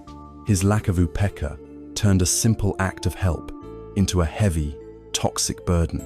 Upekkha is the great protector of the other three divine abodes, ensuring they do not become unbalanced. It protects metta, or loving kindness, from turning into selfish clinging and attachment. We can love freely and fully, but upekkha reminds us that we cannot control others, and it gives us the strength to bear the pain when those we love suffer. It protects karuna, or compassion, from becoming burnout or being overwhelmed. It is the firm ground that allows us to stand in the presence of great suffering and offer help, without drowning in it ourselves. It protects mudita, or sympathetic joy, from becoming giddy excitement or a vicarious attachment to another's success.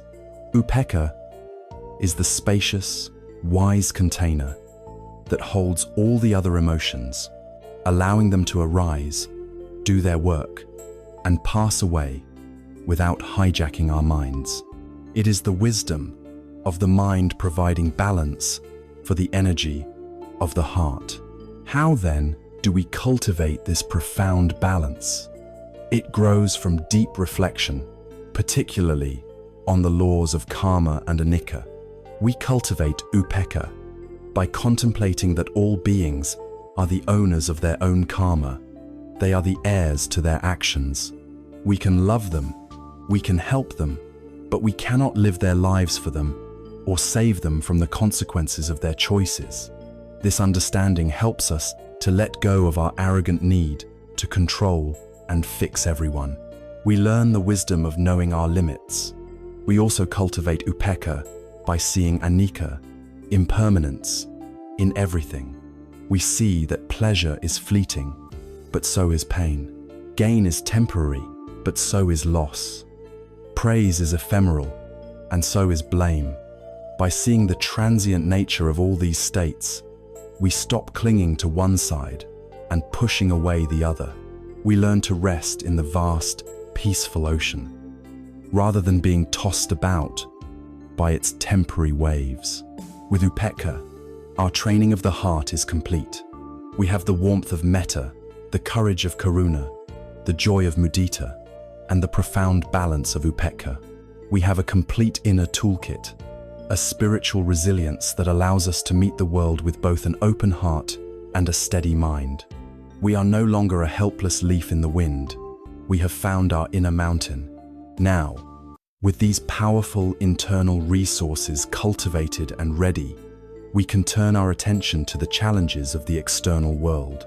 It is time to see how this inner wisdom can be applied to one of the most powerful and confusing forces in our modern society: the relentless, all-consuming pressure of materialism and consumer culture. Having cultivated the 4 divine abodes of the heart, we now possess a profound inner resilience. We have a heart that is warm with loving kindness, courageous with compassion, joyful with the success of others, and stabilized by the wisdom of equanimity. With this powerful internal toolkit, we can now turn our attention to one of the most powerful and bewildering forces of our modern age: the pervasive culture of materialism. We live immersed in a world that constantly whispers and often shouts that we are not enough. We are told, in 1,000 subtle and overt ways every day, that our happiness, our worth, and our very identity depend on what we acquire. The path to contentment, we are assured, is paved with possessions. This creates a psychological loop that is the very definition of dukkha, of unsatisfactoriness. It begins with the creation of a desire. Advertising and media are masters at this, expertly crafting a feeling of lack within us. They don't sell us a car, they sell us freedom and status. They don't sell us a cosmetic, they sell us confidence and love. A thirst, a tanha, is born. Believing the promise, we chase the feeling by acquiring the object. For a moment, there is a rush, a temporary satisfaction, but this feeling is, by its very nature, impermanent. The novelty quickly fades. The new phone becomes just a phone. The new car becomes just a way to get to work.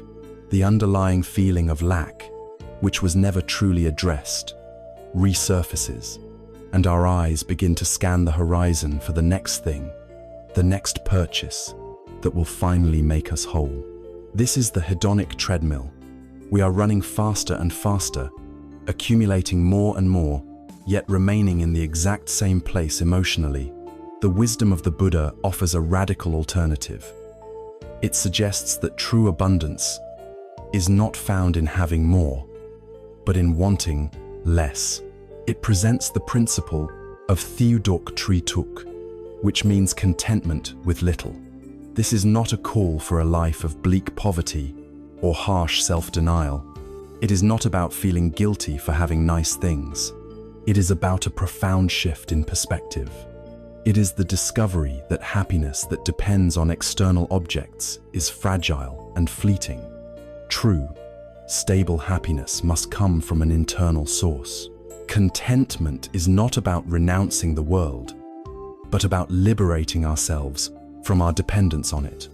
It is the path from being a slave to our desires, to becoming their master. There is a story that illuminates this principle beautifully. A wealthy merchant, accustomed to a life of luxury, saw a forest monk walking on his morning alms round. The monk carried nothing but his robes and a simple, empty bowl. The merchant, feeling a sense of pity for the monk's apparent poverty, approached him. "Venerable sir," he said, "yours seems like a difficult life. You have so little. I am a wealthy man. I can give you anything you desire. Please, tell me what you need." The monk smiled a calm, gentle smile and held up his empty bowl. "You are very kind," he said, "but this bowl is my greatest treasure." The merchant was confused. "How can an empty bowl be a treasure?" he asked. The monk replied, "The value of this bowl lies precisely in its emptiness. Because it is empty, it is always ready to receive. If it is offered a spoonful of plain rice, it receives it with gratitude. If it is offered a feast of fine delicacies, it receives it with gratitude. It does not demand or complain. And once the meal has been eaten, it is empty once again, light and unburdened, ready for the next day. It does not cling to the memory of the feast, nor does it fear having only a little." The monk then looked at the merchant with kindness and continued, "Our minds are just like this bowl. If we are constantly filling our minds with wanting, with craving this and desiring that, our minds become heavy and cluttered. They are never at peace, always agitated by the pursuit of the next thing. There is no space for contentment to arise, but a mind that is empty of the ceaseless chatter, of needless cravingis, spacious, light, and free. It has the capacity to receive the simple gifts of the present moment with a full and grateful heart. This emptiness, you see, is not a void. It is a state of profound and unshakable fullness. This simple story reveals a revolutionary truth. True wealth is not having many possessions, but having few wants. A mind that is constantly agitated by desire has no room for peace to take root. The practice, then, is to learn how to empty our bowl. This is not a passive process. It is an active cultivation of contentment. The first and most practical step is to practice mindful consumption. Our consumer culture runs on automatic, unconscious behavior. We see, we want, we buy. Mindfulness introduces a crucial pause into this cycle. Before making a purchase, especially an impulsive one, we can stop and ask ourselves a few questions. Why do I truly want this? What feeling am I hoping this object will provide me? Is it a genuine need, or is it a fleeting want, born from boredom, anxiety, or social pressure? Is there another way I can find this feeling of well-being without acquiring another thing? This simple, honest inquiry breaks the spell of the advertisement and returns the power of choice to us. The second step is the active cultivation of gratitude. The feeling of not having enough can only survive in a mind that is focused on what is absent. Gratitude is the practice of intentionally turning our attention to what is present. One of the most powerful and simple ways to do this is to keep a daily gratitude journal. At the end of each day, take a few moments to write down 3 specific things you were grateful for. They don't have to be monumental. The taste of my morning coffee, the warmth of the sun during my walk, a kind word from a colleague. This practice retrains the brain over time, shifting its focus from a mindset of scarcity to a mindset of abundance. We begin to realize how rich our lives already are. The third step is to consciously find and savor joy in non-material things. We must show our minds that happiness is readily available and does not need to be purchased. Take time to appreciate the possessions that cannot be bought or sold. The profound joy of a deep and authentic connection with a friend, The awe and tranquility of spending time in nature, the deep satisfaction of learning a new skill, creating something with your hands, or losing yourself in a piece of music, the quiet peace of a solitary walk. By intentionally nourishing ourselves with these experiences, we lessen the power of the illusion that happiness comes from a shopping mall. By practicing mindful consumption, gratitude, and the appreciation of non-material joys, we gradually loosen the grip of materialism. We move from a life of frantic accumulation to one of simple appreciation. We discover that the emptiness of the monk's bowl is the secret to a full life. As we undertake this practice of simplifying our outer world, we may begin to notice the inner forces that were driving the consumption in the first place. Often, the relentless pursuit of more is a way to distract ourselves from a deeper, more pervasive feeling. It is a way to numb a fundamental anxiety, a core fear, fear of not being good enough, fear of being left behind, fear of our own mortality. This underlying fear is a powerful engine for much of our suffering. Therefore, our journey must now take us into this territory. We must learn how to turn and face fear itself, not as an enemy to be conquered, but as a messenger to be understood. As we delve deeper into our inner world, simplifying our relationship with material things and cultivating a heart of kindness, we eventually come face to face with the gatekeeper of our deepest anxieties. It is a primal, powerful energy that underlies much of our restless striving, our defensive reactions, and our compulsive distractions. This is the energy of fear. We fear failure, we fear rejection, we fear sickness, we fear uncertainty, and ultimately, we fear death. In our modern lives, this often manifests as a chronic, low-grade anxiety, a persistent hum of unease that we try to numb or outrun. The Buddhist path offers a radical approach to this fundamental emotion. It teaches us not to fight fear, not to suppress it, and not to run from it, but to turn around, look it directly in the eye, and listen to what it has to say. From a Buddhist perspective, fear is not a random intruder or a sign of personal weakness. It is the loyal, but misguided, guardian of the ego. It springs directly from our deep-seated attachment to the idea of a solid, permanent, separate self. Once we have built this mental construct of me, we spend the rest of our lives terrified of anything that might threaten it. We fear the loss of things the me identifies with: our possessions, our reputation, our relationships, our youth. We fear the uncertainty of the future because the me craves security and control in a world that is fundamentally uncontrollable and impermanent. And the ultimate fear, the fear of death, is simply the ego's terror of its own dissolution. Fear is the alarm system of a self that believes it is real and is in constant peril. Our habitual response to this alarm is deeply unskillful. We try to suppress the fear, pretending it isn't there, putting on a brave face while we tremble inside. We try to distract ourselves, losing ourselves in entertainment, work, food, or shopping anything, to avoid the uncomfortable feeling. Or we may even react with aggression, lashing out at whatever we perceive to be the source of our fear.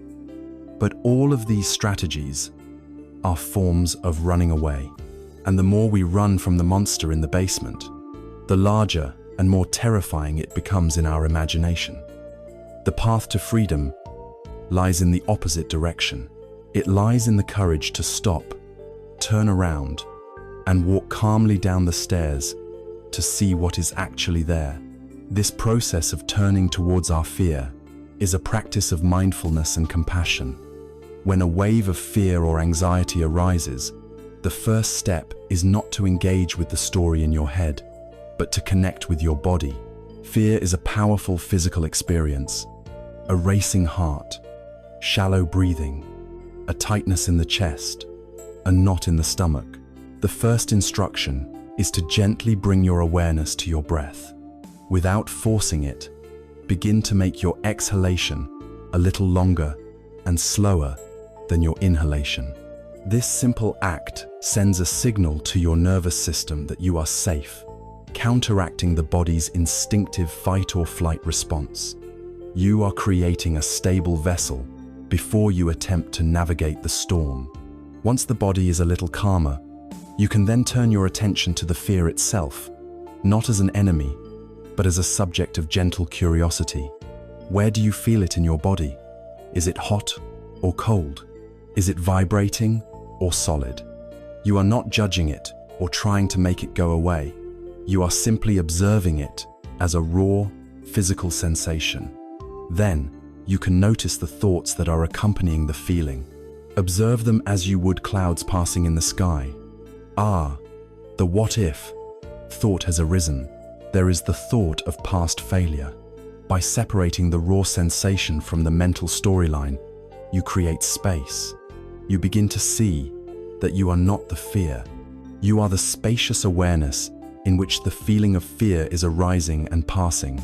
It is a temporary weather pattern, not the sky itself. The ultimate power to liberate the mind from fear comes from combining this mindful observation with the wisdom of anatta, or no self. This is illustrated in one of the most dramatic stories from the Buddha's life, the encounter with the killer Angulimala. Angulimala was a terrifying figure, a ruthless murderer who wore a gruesome garland made from the fingers of his 100 victims. He was the embodiment of terror. Entire villages would flee at the mere rumor of his approach. One day, despite being warned by everyone, the Buddha began walking calmly and alone down the road that led directly into Angulimala's territory. Angulimala saw the lone monk approaching and was enraged by his audacity. "This monk will be my final victim," he thought, and began to run after him, his sword drawn. But a strange miracle occurred. Although the Buddha was only walking at a normal pace, Angulimala, running with all his might, could not catch up to him. Exhausted, bewildered, and furious, he finally screamed out, "Stop, monk! Stand still." The Buddha, continuing his calm walk, turned his head and replied, "I have stopped, Angulimala. It is you who have not stopped." This simple, enigmatic statement shattered Angulimala's world. "What do you mean?" he demanded. The Buddha explained, "I have stopped causing harm to any living being. I have laid down the sword. You are the one who is still running, still caught on the endless wheel of violence and hatred, creating the causes for your own future suffering." In that moment, faced with a man who showed absolutely no fear, a man whose presence was one of absolute peace and unshakable courage, Angulimala's rage collapsed. He threw down his sword, knelt at the Buddha's feet, and asked to become his student. He would go on to become an enlightened being himself. The Buddha's fearlessness was not a display of bravado. It was the natural expression of a mind that has fully realized the truth of no self. If there is no solid, separate me to be protected, then what is there to be afraid of? Who is it that can be harmed? Who is it that can die? When fear arises and finds no solid self to cling to, it dissolves like a shadow in the sunlight. The object of its terror is seen to be an illusion. This is the ultimate liberation from fear. We can apply this profound wisdom in our own practice. When we are caught in a wave of anxiety, after we have calmed our body and observed the feeling, we can begin a gentle, internal inquiry. We can ask ourselves, who is it that is afraid? We can look deeply for this me that feels so threatened. Is this me my body? Is it my thoughts? Is it my emotions? As we look, just as when we deconstructed the chariot, we will not find a solid, independent entity. We will find only a flowing, interdependent process. By looking for the self that the fear is trying to protect, we discover it is not there in the way we imagined. This is not an intellectual exercise, but a deep, meditative seeing that cuts the very root of fear.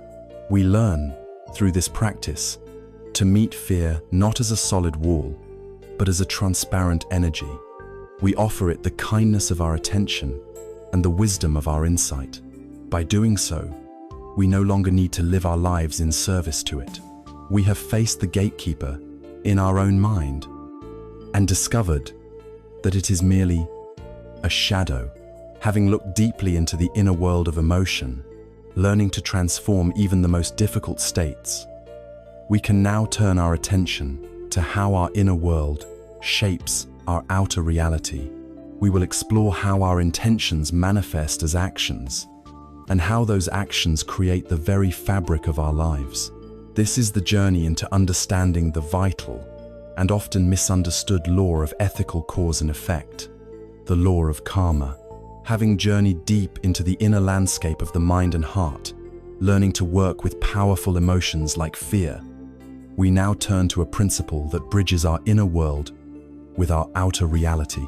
We begin to explore how the quality of our inner life, intentions, our thoughts, our emotional habits translates into action, and how those actions, in turn, shape the world we experience. This is the exploration of the universal law of cause and effect as it applies to our ethical lives. It is the law of karma. Perhaps no concept from Eastern philosophy has been more widely circulated in the West and more profoundly misunderstood. For many, the word karma conjures up images of a cosmic bookkeeping system, a divine judge rewarding the good and punishing the wicked. It is often used as a synonym for fate or predestination, a belief that our lives are unalterably written and we are merely puppets playing out a preordained script.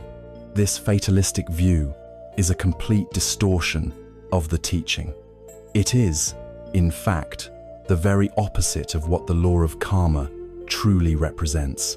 The word karma, in Sanskrit, literally means action. In the Buddhist context, it refers specifically to volitional actions that are driven by intention. The law of karma is not a system of reward and punishment from an external power.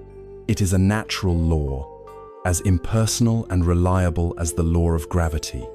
It simply states that our intentional actions have consequences. Actions rooted in wholesome intentions lead to pleasant and happy results. Actions rooted in unwholesome intentions lead to painful and unhappy results. The most crucial element here is intention, or satana. The intention is the seed. The resulting experience is the fruit. This is a principle not of powerlessness, but of radical empowerment. It places the responsibility for the quality of our lives squarely in our own hands. To understand this, we can use the simple and powerful parable of the farmer and his field. Imagine a farmer standing in her field at the beginning of a new season. She does not have control over everything. She cannot control the weather. The sun, the rain, and the wind are external conditions beyond her command. This is like the results of our past karma, the circumstances into which we are born.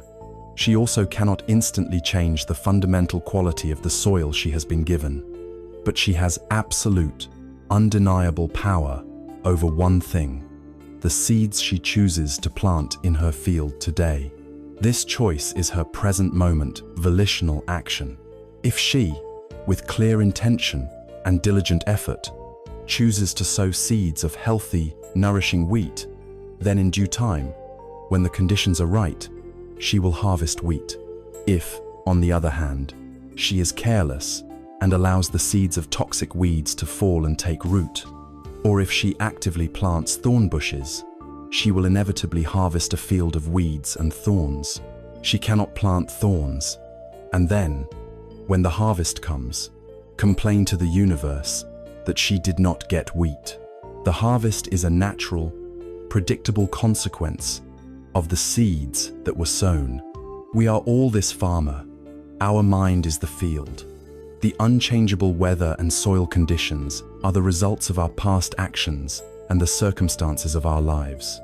We must accept this starting point. But our power lies in this very moment. With every thought, every word, and every action, we are choosing which seeds to plant. The future, our harvest, is not predetermined. It is being continuously shaped by the quality of the seeds we are sowing right now. This understanding completely transforms our relationship with life. It encourages us to move from a mentality of victimhood to one of creative responsibility. When faced with a difficulty, instead of asking, "Why is this happening to me?" and looking for someone or something to blame, the lens of karma invites us to ask, what seeds might I have planted in the past, through my thoughts, words, or actions, that could have contributed to this harvest? And more importantly, what wholesome seeds can I plant right now to ensure a different harvest in the future? This shift moves us from a state of passive complaint to one of active, empowered participation in our own destiny. We create karma. We plant these seeds through three main doors: the door of the body, the door of speech, and the door of the mind. Our physical actions, like an act of generosity or an act of violence, are actions of the body. Our words, whether they are kind and healing or harsh and divisive, are actions of speech. But the most fundamental door is the mind, for it is our intention that precedes and gives moral color to both our speech and our physical actions. An action might appear the same on the surface, but the intention behind it determines its karmic fruit. Giving a gift to someone out of genuine kindness creates a very different result than giving the same gift with the hidden intention of manipulating them. The seeds we plant are broadly categorized by their roots.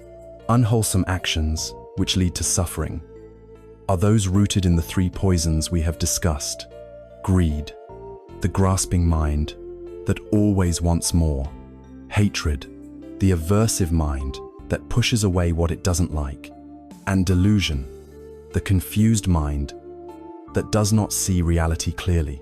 Wholesome actions, which lead to happiness and peace, are those rooted in their opposites: generosity and letting go, loving, kindness and compassion, and wisdom and clarity. The practice of living skillfully, then, is the practice of bringing mindfulness to these three doors of action in our daily lives. It is the moment-to-moment choice to plant seeds of kindness over cruelty, generosity over greed, and understanding over confusion. It is important to acknowledge that the workings of karma are complex. Not every single thing that happens to us is a direct, one-to-one result of a specific past action. The world is a complex web of intersecting causes and conditions. A flood or an earthquake is not a personal karmic punishment, but the core principle remains unshakable. Our intentional actions are a powerful, primary force in shaping the quality of our experience. We are not in control of everything, but we are in control of our own volition. And that is where our freedom and our power truly lie. Of the three doors through which we create karma, one of the most active, potent, and often unconscious is the door of speech. In our daily lives, it is through our words that we most frequently connect with others, and therefore, it is with our words that we plant some of the most consequential seeds. A single harsh word can wound someone for years. A single kind word can give someone the strength to carry on. Our words have the power to create harmony or discord, to build bridges or to erect walls. If we wish to live a life of skillful action and create the causes for future peace, it is essential that we turn our attention to the art of communicating with wisdom and compassion. This is the practice of right speech and the deep listening that makes it possible. Having explored the universal law of karma, we understand that our every intentional action of body, mind, and speech is a seed that will one day bear fruit. Of these three doors of action, the one we use most frequently and often most carelessly is the door of speech. Our words are powerful. They can be weapons that inflict deep and lasting wounds, or they can be instruments of profound healing and connection. The entire quality of our relationships and much of the happiness and suffering we experience in our lives is determined by how we communicate.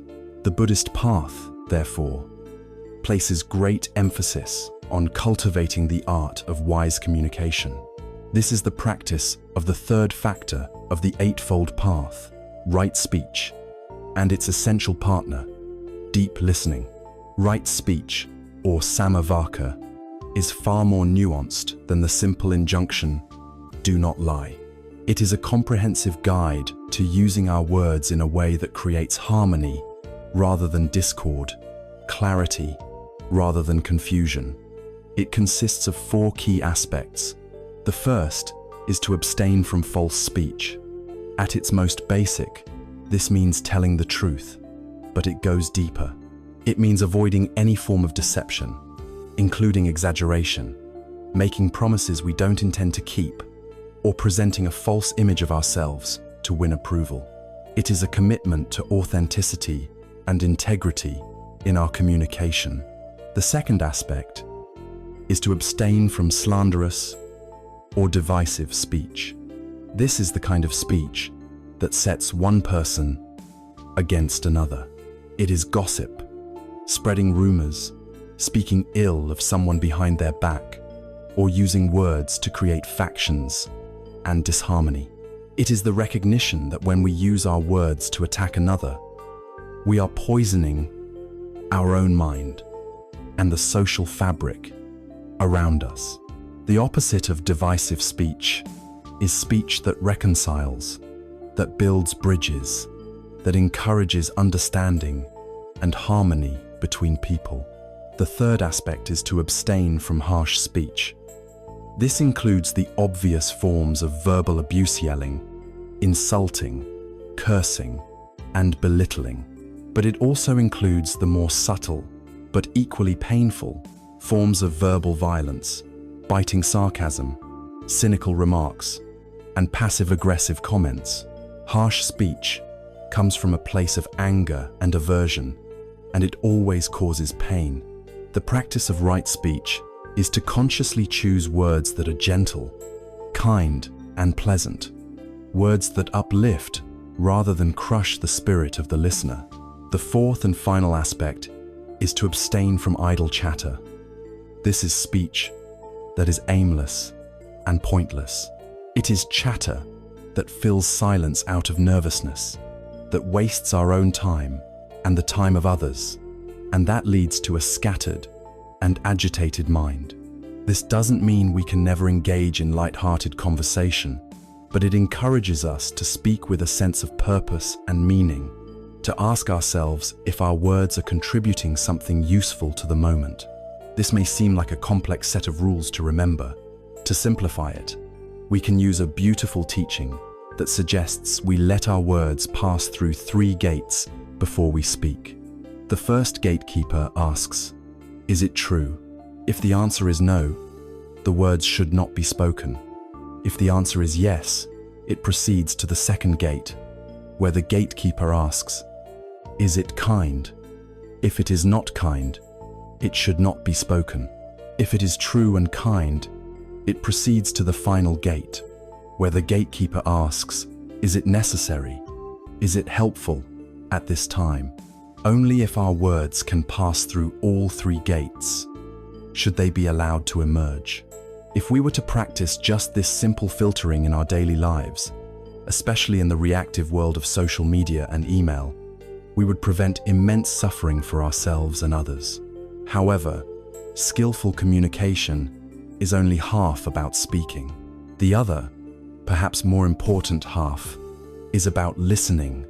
Right speech is impossible without right listening. On the path of mindful living, we cultivate an art known as deep listening. This is radically different from how we normally listen. Ordinarily, we listen while preparing our rebuttal, while judging what is being said, while thinking of a similar story from our own life, or while simply waiting for our turn to speak. Deep listening asks us to set all of that aside. It is the practice of offering our full, undivided, mindful presence to another human being. The sole purpose of deep listening is to give the other person a chance to be heard, to empty their heart, and to suffer less. There is a powerful story that illustrates the supreme mastery of this practice. There was a learned Brahmin, a man of high caste, who held a deep animosity towards the Buddha. He believed the Buddha was a charlatan who was upending the social order. On several occasions, this Brahmin went to find the Buddha with the sole purpose of hurling insults at him. He would stand before the Buddha and unleash a torrent of the most vile and abusive language imaginable. Throughout these verbal assaults, the Buddha would simply sit in silence, his posture relaxed, his face calm, offering the man his full, non-reactive attention. He listened. One day, after a particularly long and vicious tirade, the Brahmin was completely exhausted and exasperated. He was furious that his sharpest insults had no effect. The Buddha, seeing that the man had finally emptied his anger, spoke for the first time, his voice calm and gentle. He asked, "My friend, tell me, if you prepare an elaborate feast as a gift for a guest, but that guest politely declines to accept your gift, to whom does the feast then belong?" The Brahmin, though surprised by the question, answered according to logic, "Well, if they do not accept it, then it would still belong to me, of course." The Buddha nodded and smiled softly. "Exactly so," he said. "For all this time, you have been offering me the gift of your insults and your anger. I wish to inform you, with all due respect, that I decline to accept your gift. Please, take it back, for it has always been yours." The Brahmin was stunned into silence, his entire worldview shattered by this simple, profound logic. He saw in that moment the futility of his own hatred and the immense, unshakable peace of the man he had been trying to harm. The Buddha's power did not come from a clever retort or a strong defense. It came from the practice of deep listening and the wisdom of non-reception. He understood that an insult only has power if we choose to accept it, to pick it up and make it ours. By simply being a calm, silent and present space, he allowed the Brahmin to see his own poison for what it was.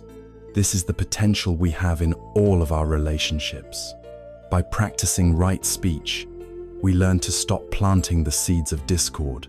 By practicing deep listening, we offer the rare and precious gift of our presence, which can allow others to heal themselves. We can transform our relationships from battlegrounds of competing egos into sanctuaries of mutual understanding. The practice is simple, though not always easy. It is to speak with intention and to listen with compassion. As we apply this practice to our personal relationships, we can begin to create pockets of sanity and peace in our lives. But many of us spend the majority of our waking hours not with our loved ones, but in the workplace. This environment is often a source of great stress, competition, and conflict. How can we take the wisdom of the path, this art of skillful action and communication, and apply it to our professional lives? How can we find meaning, purpose, and even practice in the midst of a demanding career? This is the exploration of right livelihood and the art of finding the sacred in our daily work. We have seen how the practice of mindfulness and compassion can transform our relationships, turning them from sources of conflict into opportunities for connection and healing. Now, we bring this transformative power to the domain that occupies the majority of our waking hours, the place where we often experience the greatest stress and pressure, our work.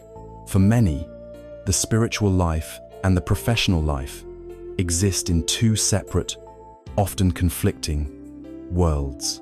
The workplace is seen as the realm of ambition, competition, and survival, while peace and reflection are things we hope to find in our precious few hours of leisure.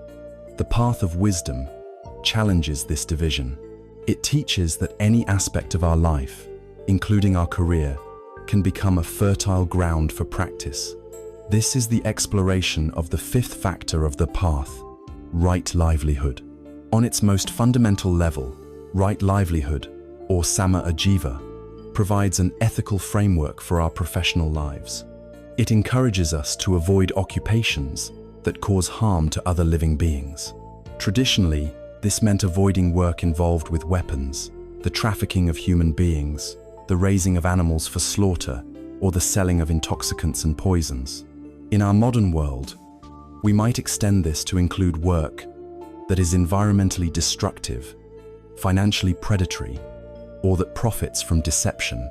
This outer form of right livelihood is about ensuring that the way we sustain our bodies does not come at the cost of our integrity or the well-being of others. But for many of us, the deeper and more relevant aspect of this teaching is its internal dimension. Right livelihood is not just about what we do, but more importantly, how we do it. It is the art of bringing mindfulness, integrity, and a spirit of service to whatever work we find ourselves doing. Most of us cannot simply quit our jobs to find a more spiritual profession. The practice, therefore, is not about changing our job, but about changing our relationship to our job. It is about learning to find meaning, purpose, and peace right where we are. This is a profound challenge, because for so many, the workplace is a primary source of dukkha. We feel the stress of relentless deadlines, the anxiety of competition, the frustration of bureaucracy, and often a deep sense of meaninglessness, of being just a small cog in a vast impersonal machine. We feel our life force draining away in exchange for a paycheck. The wisdom of right livelihood suggests that it does not have to be this way. The power to transform our experience of work is internal. There is a timeless story that perfectly illustrates this power of perspective. A traveler was passing through a town where a magnificent cathedral was being constructed. He came across a work site where he saw two men working side by side. Both were engaged in the exact same laborious task. With a hammer and chisel, they were chipping away at huge, rough blocks of stone. The first stonemason was covered in dust, his face etched with misery and resentment. The traveler approached him and asked, "My good man, could you tell me what it is that you are doing?" The stonemason scowled and replied, without even looking up, "Are you blind? I'm chipping this cursed heavy stone. It's back-breaking, thankless work. I do it day in and day out. And for what? A miserable wage that's barely enough to feed my family." The traveler then moved on to the second stonemason. This man was also sweating and covered in dust, but his eyes held a certain light, and his movements had a sense of purpose. The traveler asked him the same question. "And you, sir, what is it that you are doing?" The second stonemason stopped his work, set down his hammer, and looked up with pride at the cathedral's rising spires. A smile spread across his face. "Me?" he said, his voice filled with a quiet joy. "I am building a great cathedral." Both men shared the same external reality, the same task, the same conditions, but their inner experience was worlds apart. One lived in a world of drudgery and complaint, the other in a world of purpose and meaning. The first man could only see the small, repetitive, frustrating task in front of him. The second man had connected his small action to a vast and noble purpose. He had found the sacred within the ordinary. The internal practice of right livelihood is the practice of becoming the second stonemason, no matter what our job is. How do we do this? How do we build a cathedral in an office, a retail store, or a factory? We do it by weaving the tools of our practice into the fabric of our workday. We can start by challenging the modern cult of multitasking. Multitasking is a myth. What we are actually doing is rapidly switching our attention between tasks, which fragments our focus, increases stress, and leads to more mistakes. The mindful approach is to practice single tasking. When you are writing an email, just write the email. Give it your full attention. When you are in a meeting, truly listen to what is being said, rather than planning your next move or checking your phone under the table. When you do one thing at a time, you do it more effectively and with a far greater sense of calm. We can also introduce mindful pauses throughout our day. You don't need a special room or a long break. You can take 30 seconds between finishing one task and beginning the next to simply sit and follow the sensations of 3 conscious breaths. This acts as a mental reset button, preventing the cumulative buildup of stress. You can use any transition as a reminder to be present. The walk to the coffee machine, the time spent waiting for a file to download, the moment before you answer the phone. Each one is an invitation to come back to your body and your breath. Perhaps, most powerfully, we can learn to reframe the challenges of our workday as opportunities for practice. That difficult colleague who pushes all of your buttons, they become your greatest teacher in the art of patience and right speech. A frustrating technical glitch or an unexpected delay, it is a perfect opportunity to practice upekkha, or equanimity, letting go of our irritation with things we cannot control. A heavy, demanding workload, it is a chance to cultivate right effort, applying focused and balanced energy without getting overwhelmed. The workplace, seen through this lens, is no longer an obstacle to our practice. It becomes the gymnasium where we strengthen our spiritual muscles. The key that unlocks the door to meaning in any job is the search for service. We must ask ourselves, how does my work, no matter how small my role, ultimately help other beings? An administrative assistant isn't just filing papers. They are creating the order and efficiency that allows an entire organization to function. A software developer isn't just writing code. They are creating tools that can help people connect, learn, or solve problems. A janitor is not just cleaning floors. They are creating a pleasant, healthy, and dignified environment for everyone who enters the building. By connecting our daily tasks, however mundane, to this thread of service, we, like the second stonemason, link our small effort to a grander purpose. We find our cathedral. By bringing this spirit of mindful engagement and service to our work, we transform it.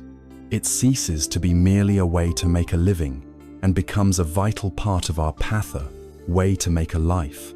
We have now seen how to integrate practice into our relationships and our work, the primary arenas of our active lives. But a path of constant doing must be balanced by skillful being. After a day of building our cathedral, we must also know how to rest, recharge, and continue our practice in a more gentle, embodied way. This leads us from the world of focused work to the quiet, restorative, and deeply insightful practice of walking meditation. We have brought our practice into the bustling arenas of our relationships and our work, learning to find a mindful and compassionate way of doing and engaging with the world. But a path of spiritual development requires a delicate balance. A bow that is always kept strung will eventually lose its elasticity and power. In the same way, a life of constant doing and engagement, no matter how mindful, must be balanced with periods of stillness and non-doing, of simply being.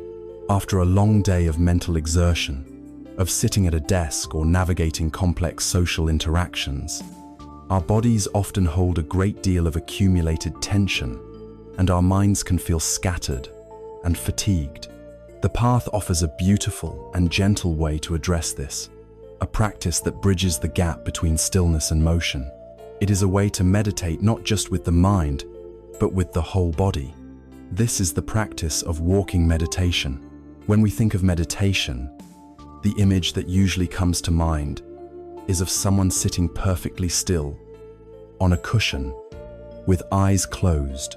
For many, especially those with restless bodies or anxious minds, this image can be intimidating. The attempt to be still can sometimes increase our agitation. Walking meditation offers a powerful and accessible alternative. It is a core practice in many Buddhist traditions, particularly in Zen, where it is known as kinhin. It teaches us to find a profound stillness within movement, to unify the mind and the body, and to bring our practice off the cushion and into the dynamic flow of our lives. The most important principle to understand at the outset is that the purpose of walking meditation is not to get anywhere.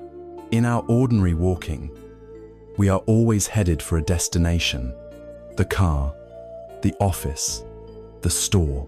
The walking itself is just a means to an end, and we are usually lost in thought, completely disconnected from the experience of our bodies or the ground beneath our feet.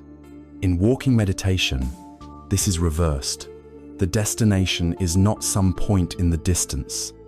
The destination is each and every step. The journey is the goal. The purpose is not to arrive, but to be fully present with the process of arriving, again and again, with each footfall. The practice itself is simple and can be done almost anywhere. All you need is a clear path, perhaps 10 to 20 paces long, either indoors in a hallway or outdoors on a quiet patch of ground. You begin by standing at one end of your path, taking a moment to feel your feet firmly planted on the earth. Feel the weight of your body, the posture of your spine. You can clasp your hands gently in front of you or behind your back, whichever is more comfortable. Let your gaze be soft, resting on the ground a few feet in front of you, not looking around, but simply holding a gentle, open focus. Then, you begin to walk, but in a way that is radically different from your usual pace. You walk slowly, deliberately. You bring your full attention to the physical sensations of one foot lifting from the ground. Feel the heel peel away, the sole lifting, the toes pushing off. Feel the foot moving through the air. Then feel it as it begins to place itself back down on the ground. The heel touching first, the sole making contact, the weight of your body transferring onto that foot. You are breaking down the automatic act of walking into its minute sensory components and paying full attention to each one. To help anchor the mind, you can coordinate your steps with your breath. You might take one slow step for each in-breath and one slow step for each out-breath. Or, for a deeper sense of calm, you can try taking 2 or 3 small steps as you breathe in and 2 or 3 small steps as you breathe out. The exact number is not important. What is important is the gentle, rhythmic coordination of body and mind, of movement and breath. You are bringing your whole being into a state of unity. When you reach the end of your path, you pause. You stand still for a moment, taking one conscious breath. Then, you turn slowly, mindfully, and begin your walk back. The pause and the turn are as much a part of the meditation as the walking itself. Of course, your mind will wander. It will drift into planning, worrying, remembering. This is not a problem. As with sitting meditation, the practice is to notice when the mind has strayed, and then, without any scolding or judgment, to gently guide its attention back to the feeling of your feet on the earth. Each time you do this, you are strengthening your capacity for mindfulness. The great Zen master Thich Nhat Hanh offered a beautiful image to capture the spirit of this practice. He taught his students to walk as if you are kissing the earth with your feet. Consider this image for a moment. A kiss is an act of love, of intimacy, of deep presence and connection. We would never rush a kiss. When we walk in this way, each step becomes an act of reverence and gratitude. We are acknowledging our profound connection to the earth that supports our life. We are no longer using the ground as a mere utility to get from one place to the next. We are entering into a loving relationship with it. Each step becomes an affirmation of the miracle of being alive, of having a body, of being present on this beautiful planet. Each step is a declaration of peace. This practice is a powerful antidote to the mind-body split that is so characteristic of modern life. We spend so much of our time living in our heads, treating our bodies as mere vehicles to carry our brains from one meeting to the next. Walking meditation brings us back home to our physical being. It helps to gently release the tension and stress that accumulate in our muscles and our nervous system. It calms the mind by giving it a simple, concrete, and pleasant object of focus. It is a way of showing kindness to both our body and our mind. You can find sanctuaries for this practice everywhere. It can be a formal 10-minute meditation in your living room before you start your day. It can be a mindful walk in a park during your lunch break, transforming that time from a simple break into a period of deep restoration. It can even be practiced for a few moments while waiting in line at a store by simply bringing your full attention to the feeling of your feet on the floor. As we practice walking meditation, we begin to discover a profound paradox. In the midst of gentle, rhythmic movement, we find a deep inner stillness. By anchoring our awareness in the simple, solid reality of the body, the frantic chatter of the mind begins to quiet down. We are not fighting the mind or trying to force it into silence. We are simply giving it a more interesting and peaceful place to rest. This experience naturally awakens a curiosity about the nature of silence itself. In a world saturated with constant noise, the external noise of traffic, media, and technology, and the internal noise of our own restless thoughts, what is the value of simply being quiet? Having learned to find peace in motion, we are now prepared to explore the immense power, creativity, and healing that can only be found in the treasure of true stillness. Having learned to find a place of stillness within the gentle rhythm of walking meditation, we now turn our attention to the quality of stillness itself. Our journey of practice has taken us into the heart of our relationships, into the midst of our working lives, and into the very movement of our bodies. We have been actively engaged in doing, speaking, and moving with greater mindfulness.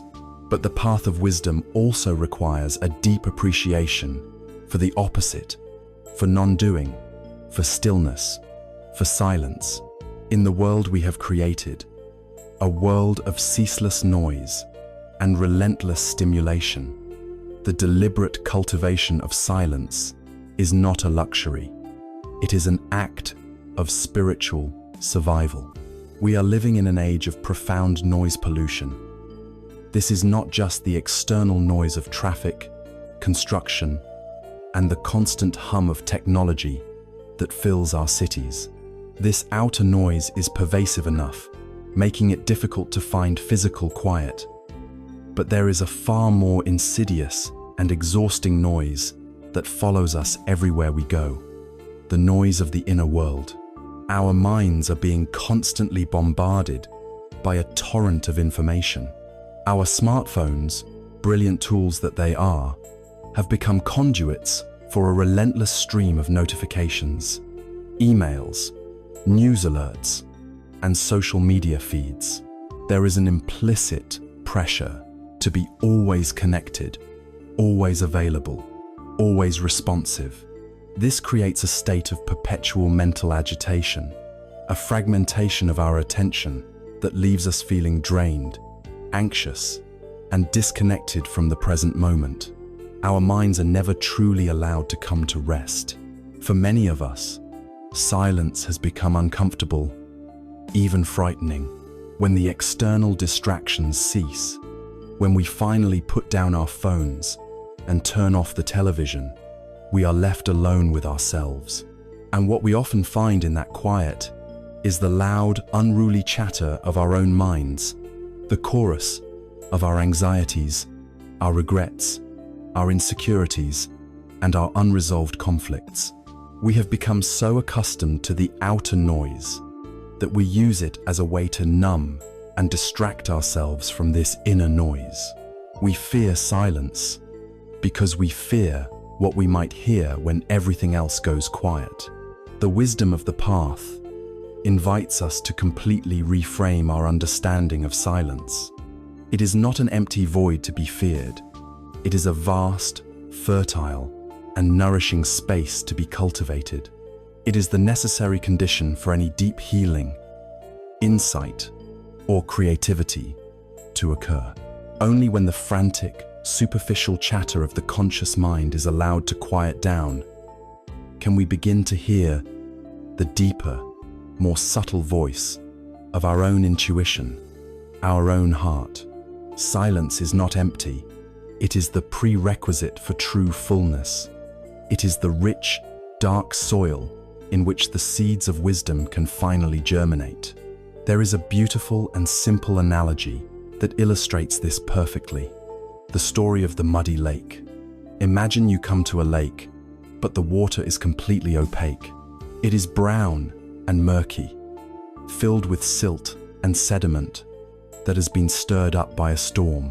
You wish to see the clear water, to see the pebbles and jewels that lie on the bottom, and to see the sky reflected perfectly on its surface. Your first, impatient instinct might be to try and fix the water. You might try to scoop the mud out with your hands, or stir the water even more vigorously, hoping to force the mud to disperse. But, of course, these actions only make the water murkier.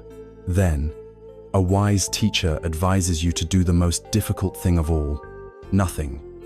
Simply sit patiently on the shore of the lake. Do not interfere. Let the water be. Left to itself, a natural law begins to take over. The heavy particles of mud and sediment, no longer agitated, slowly begin to settle. Gravity gently pulls them down to the bottom of the lake. Over time, with no effort on your part, the water begins to clear. First, it is translucent. Then, it becomes transparent. Until finally, it is crystal clear. It is now so perfectly still that it can reflect the entire expanse of the sky above, and you can see all the way down to the hidden treasures on the lake bed. Our mind is this muddy lake. The mud is our constant stream of agitated thoughts, our worries, our plans, our judgments, inner noise. Our usual attempts to fix our minds by fighting our thoughts or by distracting ourselves with more stimulation are like stirring the mud. They only increase the turmoil. The practice of cultivating silence is the practice of sitting patiently on the shore of our own mind. We don't have to force the thoughts to go away. We simply create the conditions of stillness, and the mind's nature is to settle, all on its own. A still mind becomes a clear mind. It gains the capacity for profound insight, seeing the jewels at the bottom, and it gains the ability to reflect reality as it is, without distortion. How then do we practice this in our noisy world? We must learn to create silence on both the outside and the inside. To create external silence, we can practice what is sometimes called a digital detox. This means consciously scheduling time away from our screens. We can turn off all but the most essential notifications on our phones. We can designate certain times of the day, perhaps the first hour after waking and the last hour before sleeping, as screen-free time.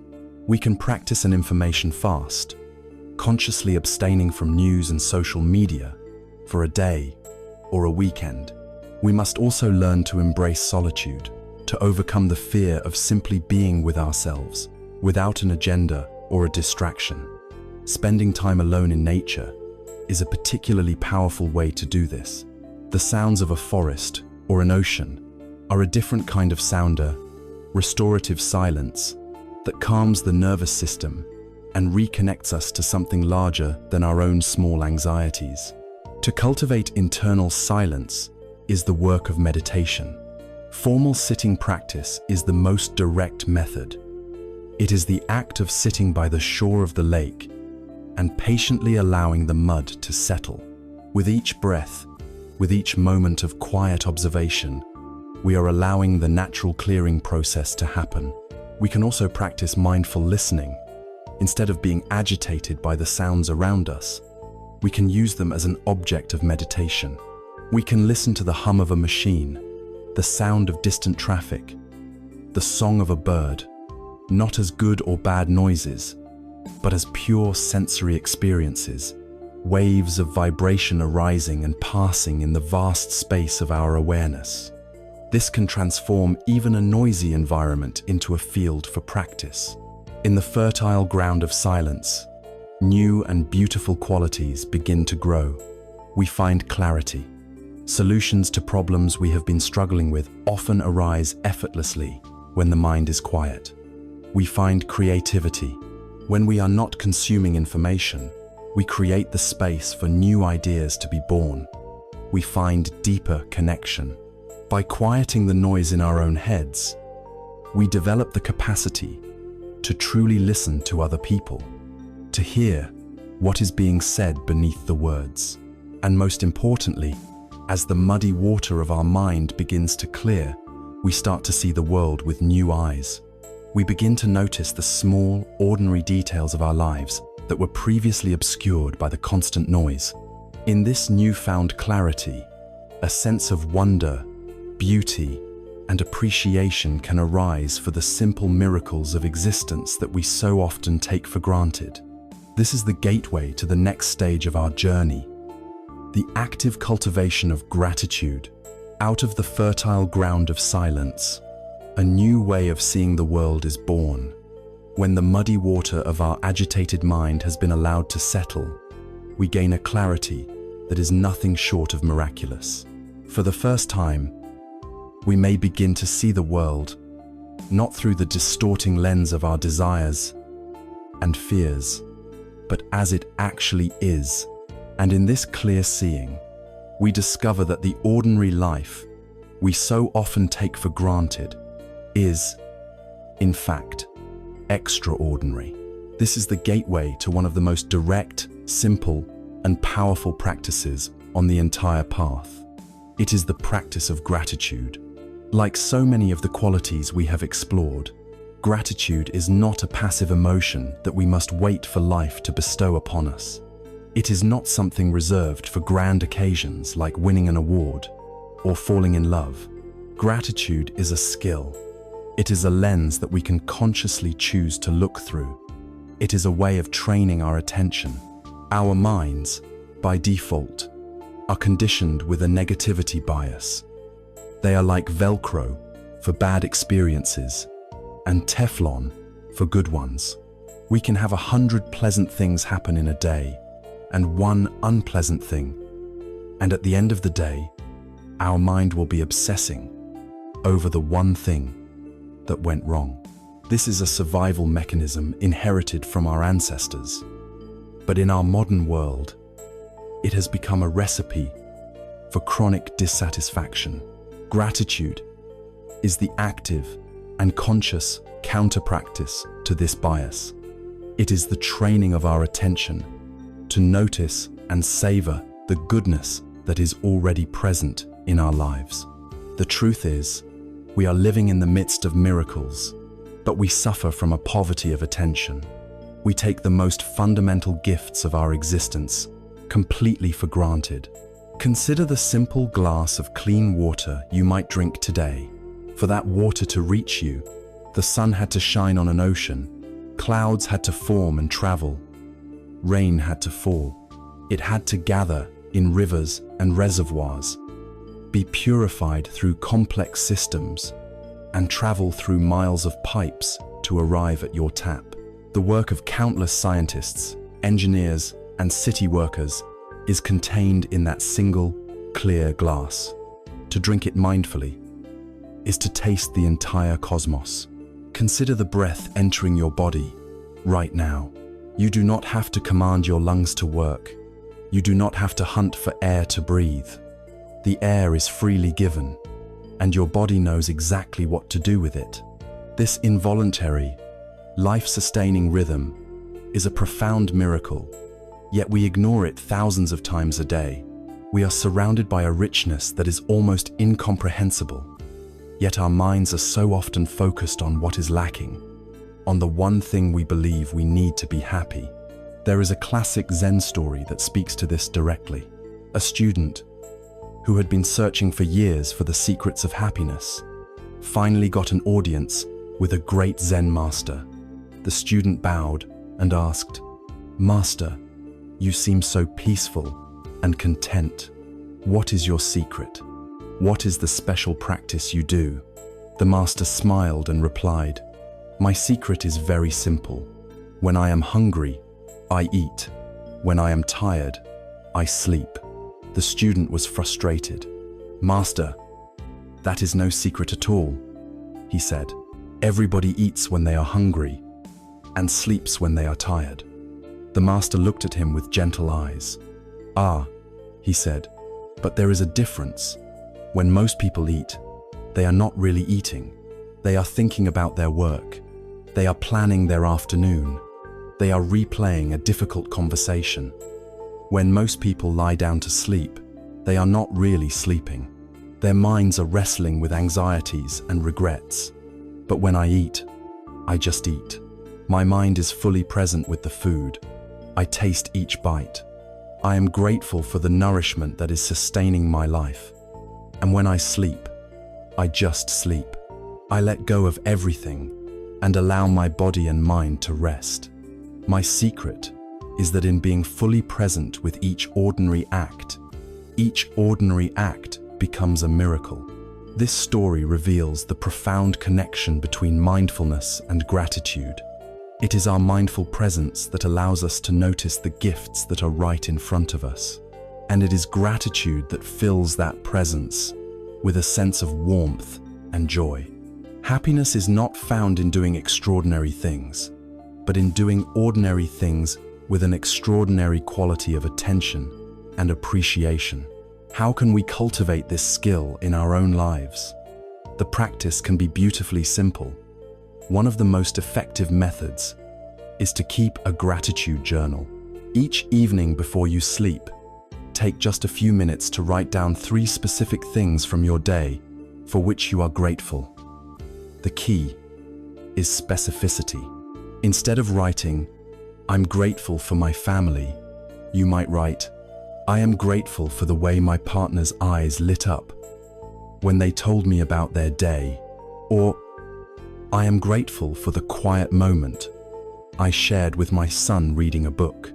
This specificity trains your mind to actively look for concrete moments of goodness throughout your day.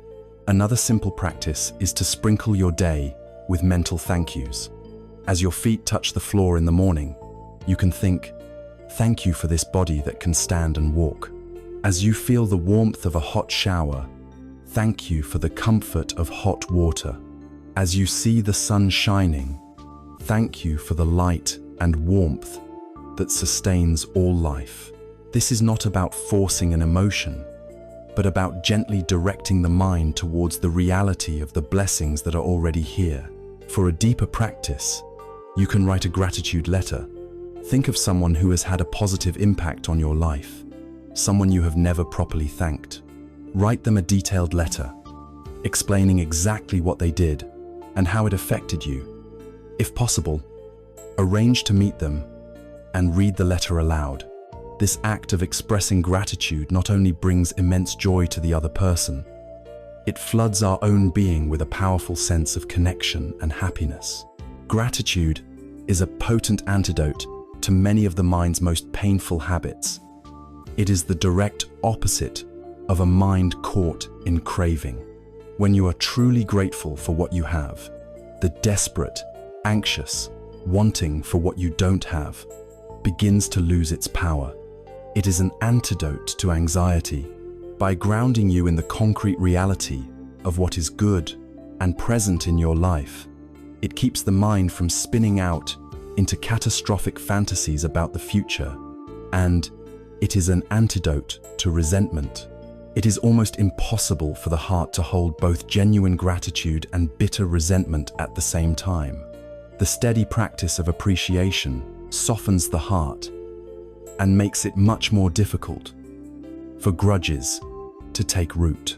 This journey through the inner world, learning to see reality clearly, to tame the mind, to open the heart, and to cultivate a spirit of gratitude, is not just a collection of interesting psychological exercises. It is a path that fundamentally alters our relationship with life itself. It moves us from a state of unconscious reaction and complaint to one of conscious participation and appreciation. Having learned these profound tools for working with our own hearts and minds, we are now ready to ask a final question. Where does this all lead? What is the ultimate fruit of walking this path? It leads to a life that is lived not by accident, but with a deep and abiding sense of purpose and a new perspective that can allow us to face even the final, great challenge of death with tranquility and grace. We have now traveled a long and deep path together. We began by acknowledging the subtle but pervasive suffering, the dukkha, that underlies so much of modern life. We traced its source to the inner thirst of tanha, the relentless craving and clinging of the mind. We discovered the profound hope that this suffering can end, the possibility of nirodha, a state of peace called nirvana. And we have spent the majority of our journey exploring the magga, the practical, eightfold path that leads to that peace. We have gathered a rich toolkit for working with our minds and hearts. The final question then is, what do we build with these tools? Where does this path ultimately lead? It leads to a life lived with profound purpose and a perspective that can meet even the great mystery of death with a sense of tranquility. In our modern culture, the search for purpose is often a source of great anxiety. We are led to believe that purpose is a singular, grand destination we must find. Like discovering a hidden treasure, we think our purpose is to become a great artist, a successful CEO, a world-changing activist. If we don't find this one special thing, we feel lost and adrift. The wisdom of the path offers a radically different and deeply liberating perspective. It teaches that purpose is not a what, it is a how. It is not a destination to be found, but a direction to be walked, moment by moment. The purpose of our life, seen through this lens, is simply to walk the path itself. The purpose is to bring a quality of mindful attention, of wisdom, and of compassion to every single step. Your purpose is to be the second stone Masonto. Find the cathedral in your daily work, whatever it may be. Your purpose is to practice right speech and deep listening in your relationships. Your purpose is to meet your own inner turmoil with the warmth of metta and the courage of karuna. This purpose is not dependent on your job title, your bank account, or your social status. It is accessible to every single one of us, right now, in the midst of our ordinary, imperfect lives. The grand purpose is simply this: to skillfully and compassionately reduce suffering and cultivate peace, starting with our own mind and radiating outward into our sphere of influence. A life dedicated to this is a life of the highest and most noble purpose. When we live a life of purpose in this way, our relationship with life's greatest challenge death begins to transform. Our fear of death is often rooted in the deep, nagging feeling that we have not yet truly lived. We fear the end of the book because we feel we have only read a few pages. We have spent so much of our lives on autopilot, lost in worries about the future and regrets about the past, that the prospect of our time running out feels like a profound tragedy. The antidote to the fear of death is not to morbidly obsess over it, but to live so fully and completely in the present that there is no room for regret. When we show up for our life with our full attention, when we do not waste the precious moments we are given, the fear of the end begins to lose its sting. The wisdom of anicca, of impermanence, also helps us to reframe death. We come to see that death is not a sudden, horrifying anomaly. It is the natural, inevitable culmination of a process of change that began the moment we were born. Nothing is static, everything flows. Death is not a failure of the system, it is a fundamental part of the system. By accepting this, we can begin to let go of our futile war against reality and meet this final transition with a greater sense of acceptance and peace. There is a profound symbol in Zen Buddhism that captures the essence of a life lived on this path. The enso, a circle hand, drawn in a single, fluid brushstroke. The enso is a perfect metaphor for our journey. The circle is, at once, completely empty on the inside, yet it creates a shape that is whole and complete. This represents the truth that by emptying our minds of the clutter of ego, craving, and fear, we discover a profound sense of fullness and wholeness. The drawing of the enso is often imperfect. The circle may not connect perfectly. There might be a wobble. The thickness of the ink might vary. This reflects the beauty of imperfection. The goal of the path is not to become a flawless, perfect statue of a saint. It is to become a real, authentic, messy, and awakened human being. Our practice, like the enso, will never be perfect, and its beauty lies in its very humanity. Finally, the enso has no beginning and no end. It is one continuous, flowing movement. This represents the seamless reality of the present moment.